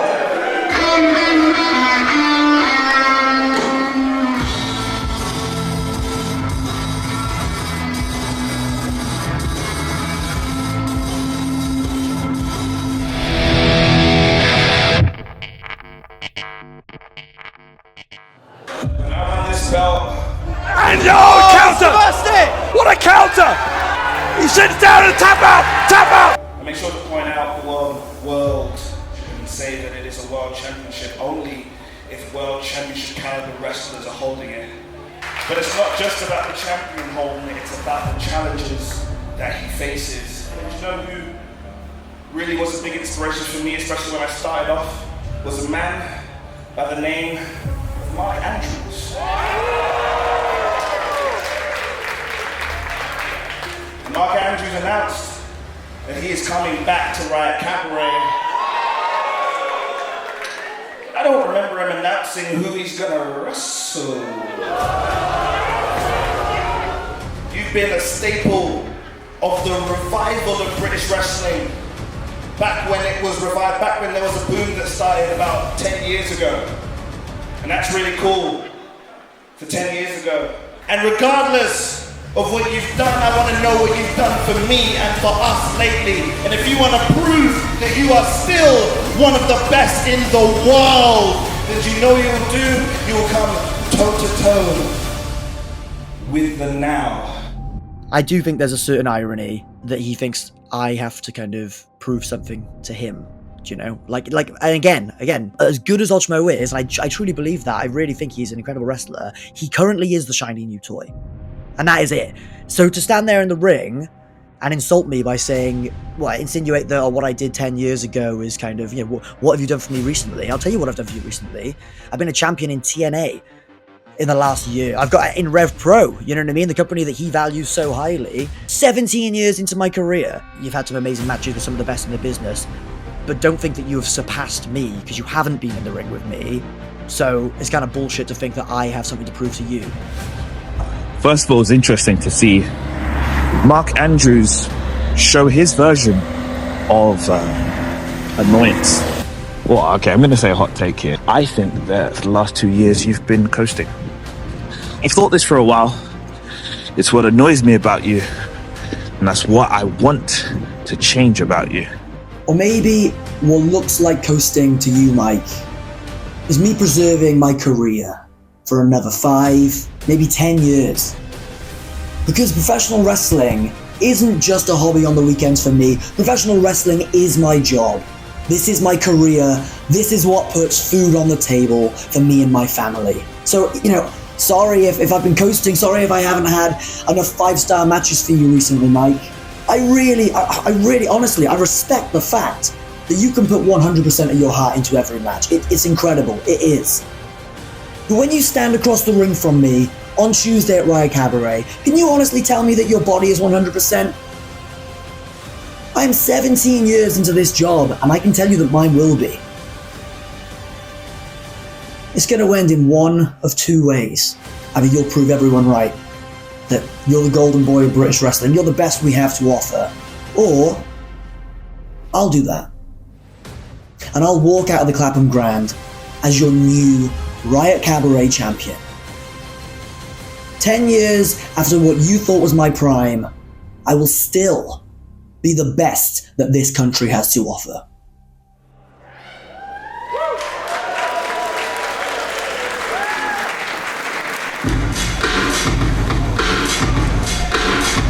There we go, Dave. This is gonna be big.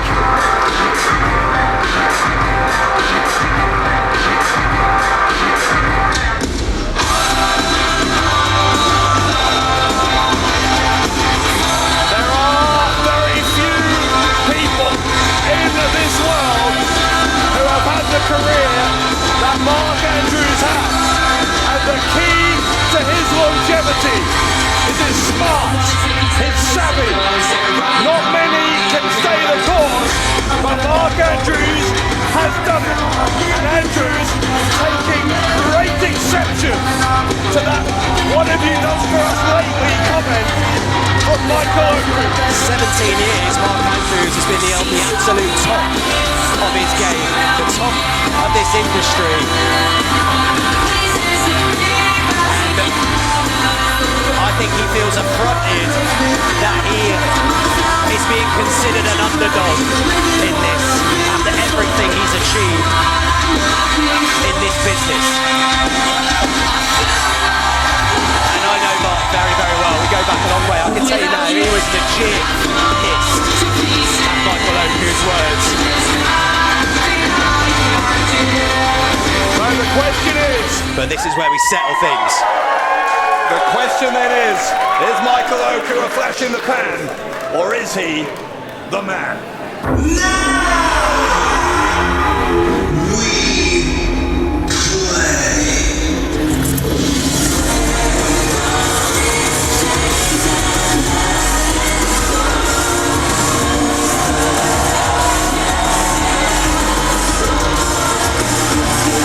The career of Michael Oku has reached heights that most professional wrestlers can only dream of. But Sean, I'm reminded of that legendary story, a man called Icarus, who flew so high that his wings were burned by the sun. Has Oku bitten off more than he can chew? Is he about to get brought back down to earth by Mark Andrews? Mark Andrews on any day, on his best day, will be a massive challenge. Mark Andrews is more motivated than ever.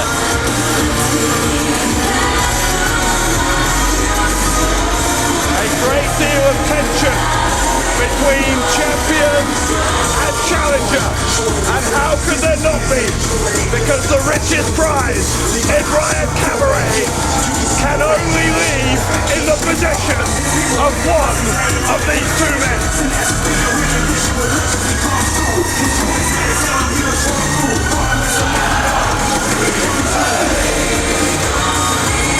Michael Oku, Mark Andrews, for the World Championship, your main event of Artemis and GLADRAGS.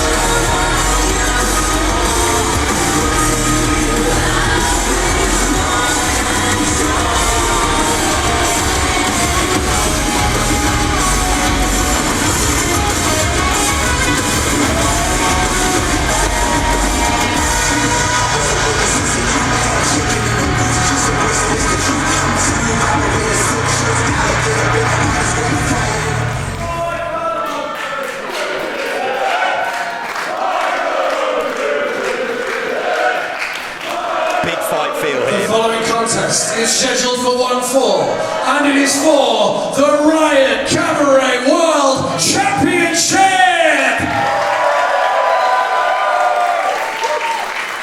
Introducing first the challenger.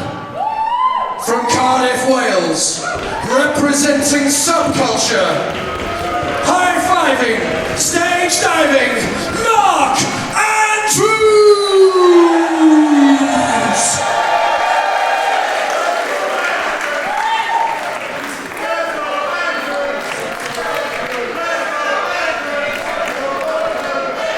And his opponent, from Old Street London, the master of the half crab, the Riot Cabaret World Champion, Michael Oku!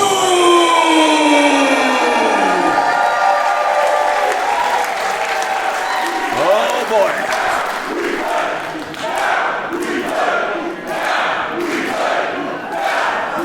As Michael Oku raises that championship belt, here's another question for you. Mark Andrews pointing out that he guaranteed he was going to come here at 100%. Michael Oku, with the schedule he's been keeping, maybe cannot say the same thing. He's only just got back from Philadelphia. He was in the United States for a prolonged period of time. Tomorrow morning, 6 a.m., he's flying to Costa Rica for a show. Michael Oku, I don't know if his body or any human body can withstand what he puts his through.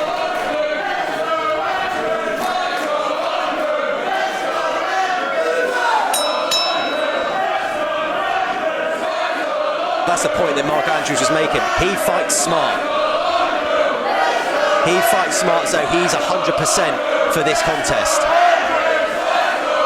Yeah, he has a significant amount more experience, does Andrews. And the war of words seems to be carrying on. The psychological mind games here. Yeah, Oku, in response to Andrews' quite angry answer to what Oku said on our last show. We heard Oku then saying that Andrews has been coasting for the past 2 years. Oku in the face there of Andrews in the corner. This one has become a lot more personal, Sean, than I think any of us expected. Well, that was it. I think what we've seen the best wrestlers queue up to face Michael Oku. Michael Oku challenged Mandrews, but it was those words, I could tell you that they definitely just got under Mandrews' skin. Oku claims that was because there was an element of truth to them. Definitely struck a nerve one way or another, but Andrews then, well, the onus is on him to prove Oku wrong. In this early going, we are seeing... I'd say we're seeing that Andrews, still very much 17 years in, still among the best in the business, and Oku learning that the hard way. Just look at the focus on Mandrews' face here. He knows that he's got to beat Michael here. Oku able to leverage him down to the canvas though. Oku's been facing some of the very best in the world as of late. He is the talk of the wrestling world. And Michael Oku looking to prove here he is the best in British wrestling, perhaps the best in this world, in this industry. He's staring up here at Mark Andrews and realising that must-win situation he finds himself in. He has to defeat Mark Andrews, not just to retain the world title, but to retain that reputation of being among the best in the world. And I think now, Oku understanding that is far, far from a foregone conclusion here.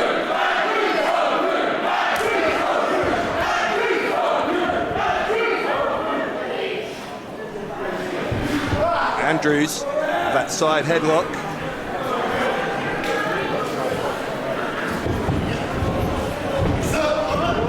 And Oku caught shoulders down.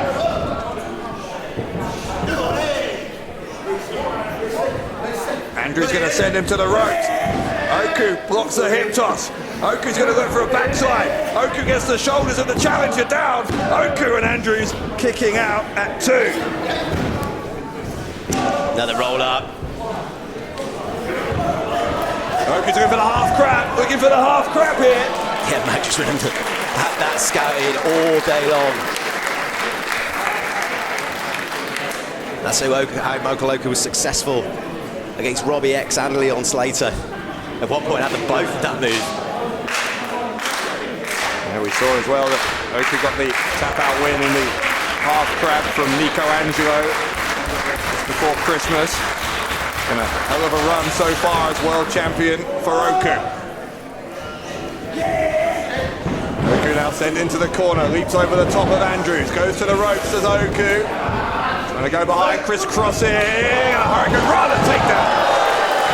Follows it up with a drop kick. Andrews reeling, needs to get some space.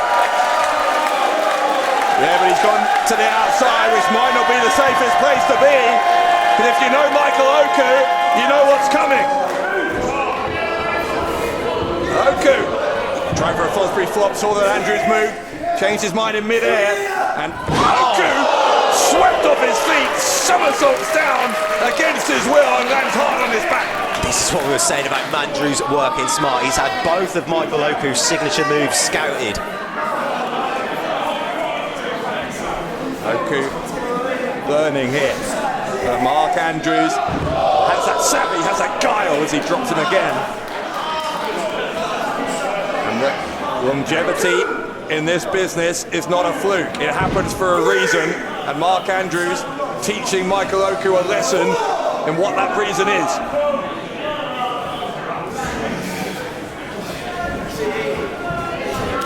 Andrews, Northern Lights suplex, holds on with the bridge. Could have a new world champion. Oku kicks out at 2. More impact on that spine. Again, so much of Michael Oku's offense relies on his pace, his athleticism. You debilitate that vertical base, makes it very hard for Oku to hurt you. Andrews. Yeah, going for that backbreaker again. Very, very clear now what the body part is that Andrews is focusing on as he tries to force those shoulders down. Just a 1 count that time. Andrews, though, gaining more and more control with every passing second here. Andrews got the legs of the champion. Going for a surfboard here, maybe. Andrews grabbing the right arm of Oku. If he can get the left arm as well, it's big, big trouble for the world champion. Rocking back and forth here. Here's Mark Andrews, the Mexican surfboard applied. The talk there, just trying to get the max in. Oh, God. And lands hard face first. Oku was screaming in pain while he was in that hold as well. Andrews looking very comfortable here. In firm control, picking his moments. Yeah, he's given some verbal here as well to Michael Oku. There's a little bit of malice behind every one of these shots from Mark Andrews after all of the pre-match talk between the two. I think he's trying to make Oku eat those words that were spoken after Slamamir. Oh, God. Oku gets the elbow up that time, and he gets the boot up. Oku, second turnbuckle here. Andrews is reeling. Here comes Oku with a drop kick. Perfectly delivered, but Oku hurt his back on the landing. I think that jaw just went straight up. Yeah, but look at this. Sure, look though, Mark. Oku can't capitalise. Because of the damage that Andrews has been able to do to the back, Oku can't exploit this opening that he's got. Just smashed Andrews' teeth together. All that's done, rather than give Oku the upper hand, he's maybe levelled the playing field, but Oku is getting the better of this exchange with the elbows. Now he sends Andrews to the ropes. Andrews counters. Oku reverses and a DDT. Big DDT. Oku over the top, hooks the left leg of Mark Andrews to retain the world title, and he was less than a second away from doing so.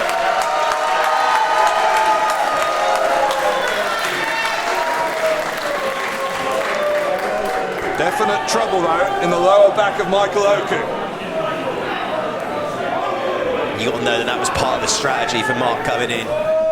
Would have had that targeted, would have had a game plan focused around damage to the back. Andrews, I'm sure, will have been studying some of Oku's recent matches. You can already see those at the half crowds coming, already trying to position himself close to the ropes.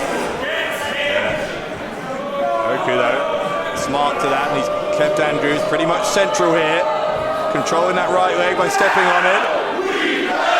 Oku looking for the half crab, took too long about it. Andrews kicked him away, but there's a PK right in the chest. And then the Asai moonsault off the top rope. Oku landing hard on Andrews, who kicks out anyway.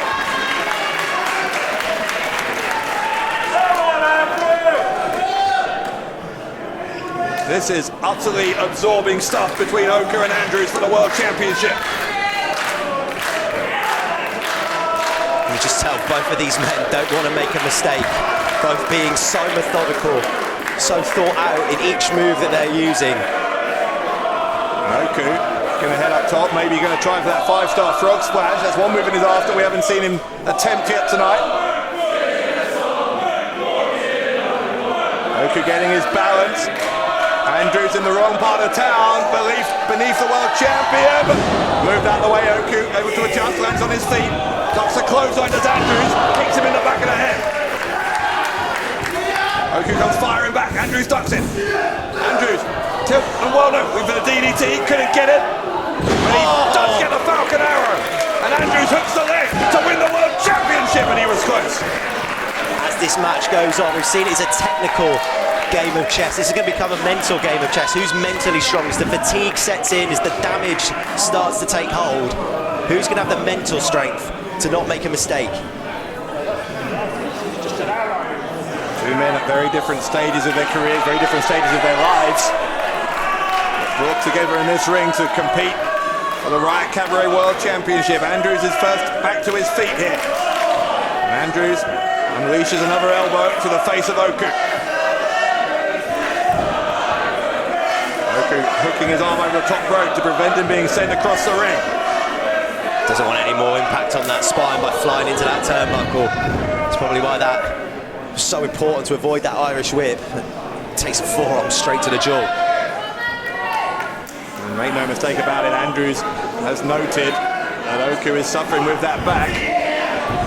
The plan has been working, at least to some degree here for Mark Andrews. Andrews on the apron here.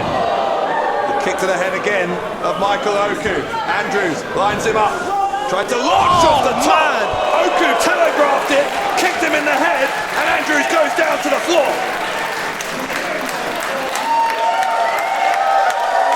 And you know what's coming now, Sean? I don't think Mark Andrews does. I think that kick to the head is going to absolutely send him rocking.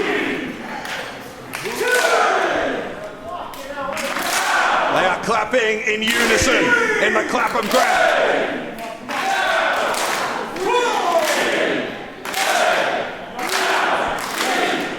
Oku getting ready to rain fire from above on Mark Andrews with the Fosbury floor. Catches him, takes him down.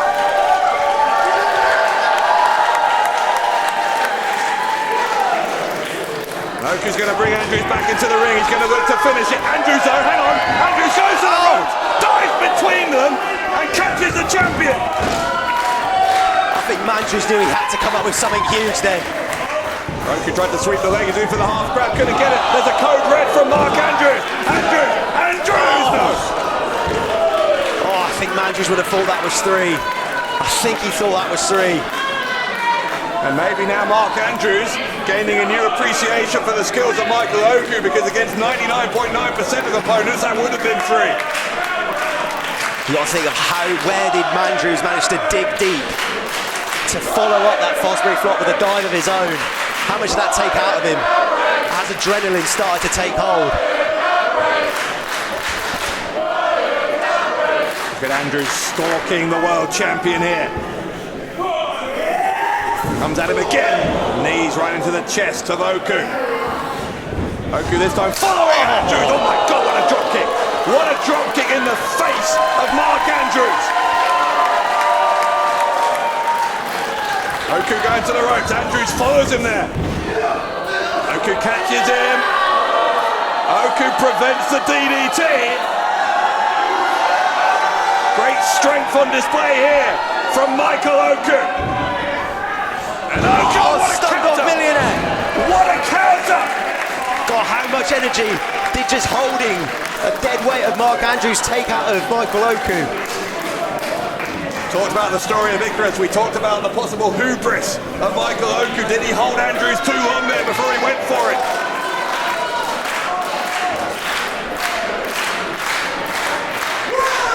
Oku and Andrews, both of them flat on their back. The Riot Cabaret World Championship hanging in the balance here. Oku's rolled under the bottom rope.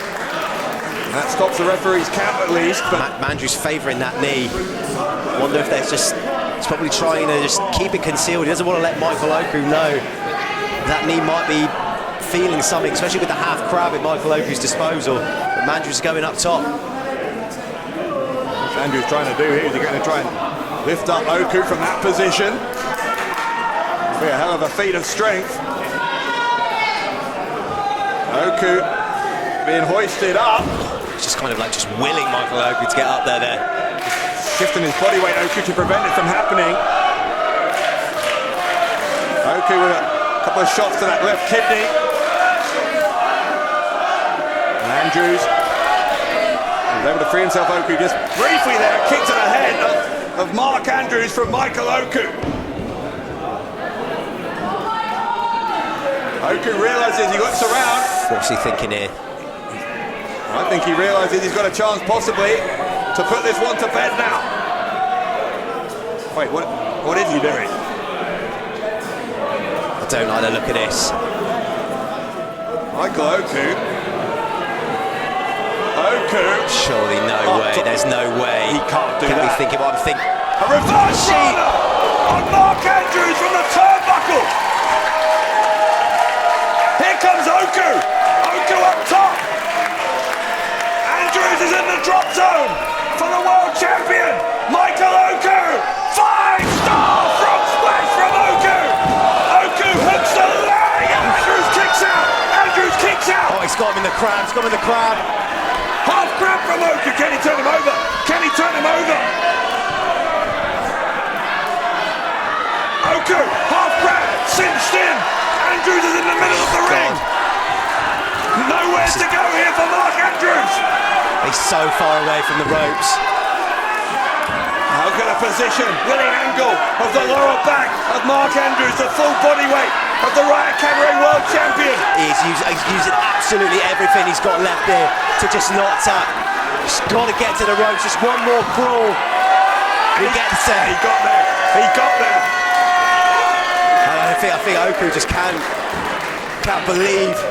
There was a second there where Oku, you could see on his face, he couldn't quite comprehend that Andrews had been able to get to the bottom rope, and he'd get there, he did.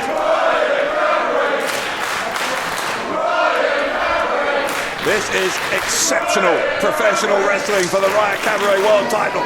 Well, we knew Mandrews was going to turn up in. Michael Oku wanted the very best from Mandrews. He wanted prime Mandrews, and he's getting it. And then some. Impossible, I think, for these two after this, regardless of who wins it, to have not gained a newfound respect for each other. This has been a war, and we are still not done. Oku demanding that Andrews get to his feet.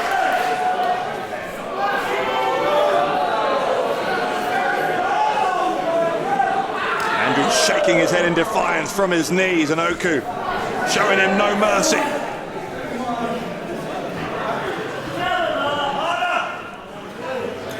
Oku's going to come at him again. Another shot. Mandrews, mate, he can't take these shots. Andrews demanding more.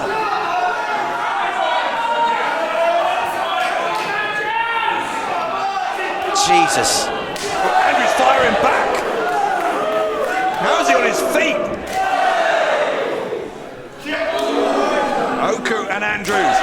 Elbow strike for elbow strike. Middle of the ring here. Here we go. Shot after shot. Oku shoves him away. Tried for a super kick, but he got caught, and Andrews will pick him up. Oku lands on his feet. Oku rear waist lock. They go to the ropes. Andrews held on. Andrews goes down to his knees, but takes a knee there. Caught a knee from Oku.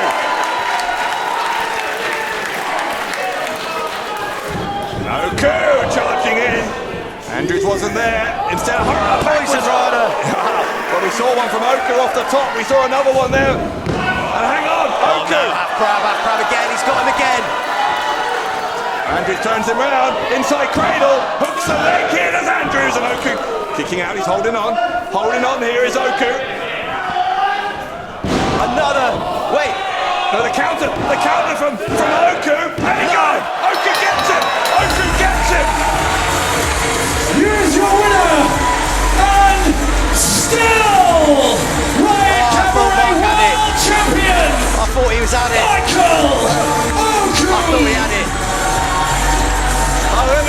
putting it this way. Mark Andrews said that Michael Oku doesn't wrestle smart, but how smart was that from the world champion to take Andrews by surprise and catch him in a crucifix pin for the victory? Oh, I think Mark thought that the momentum was with him and that he was just a few moves away from being Riot Cabaret World Champion. Oh, it's going to be a heartbreaker for Mark. I know how much this match meant to him. But again, the class, the undeniable talent of Michael Oku shone through. But he got the very best of Mark Andrews at Arm Drags and GLADRAGS. A stunning main event. But when the smoke clears, Michael Oku remains our world champion.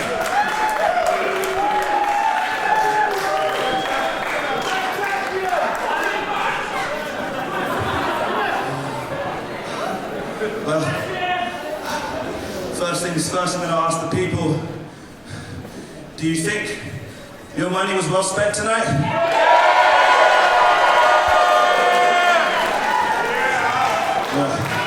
I had a couple of booths for the Tropical Red Bull prices, but we'll leave it at that. Mark Andrews, if I could have a minute of your time in the...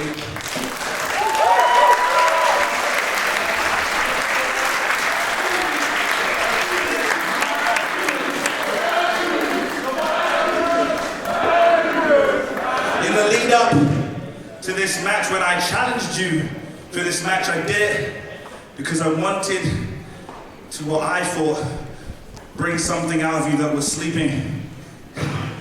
But listen, this is how you've been wrestling these last 2 years. This is how you've been wrestling the last 17 years. So it wasn't you that was sleeping, it was me that needs to wake the fuck up. Mark Andrews is still very much the guy in British independent wrestling.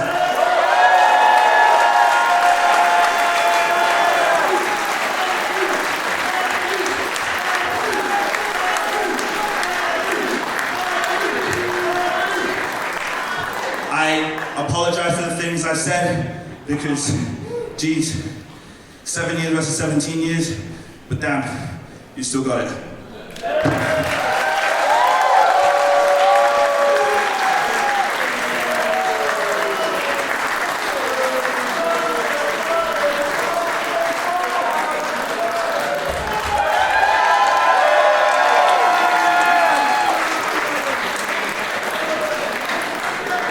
What's next? Oh my God, Andrews!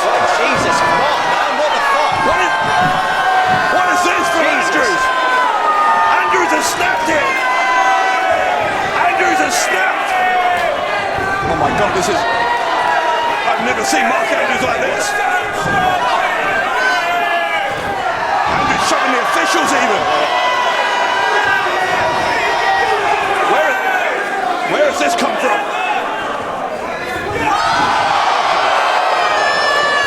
James Lawrence as well. This is fucking hell.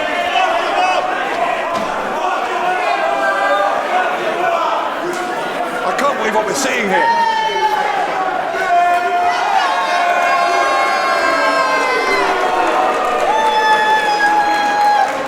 Sean, you know that man better than me. Have you ever seen that Jesus Christ. before from Mark Andrews? Mate, I told you, man. I told you it was going to be a heartbreaker.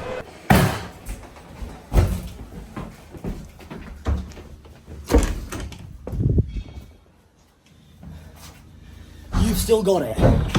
You've still fucking got it after a sneaky win. And you have the cheek to tell me that I've still got it. Mike, I had it for that entire match, and I've had it for the last 17 years of my career.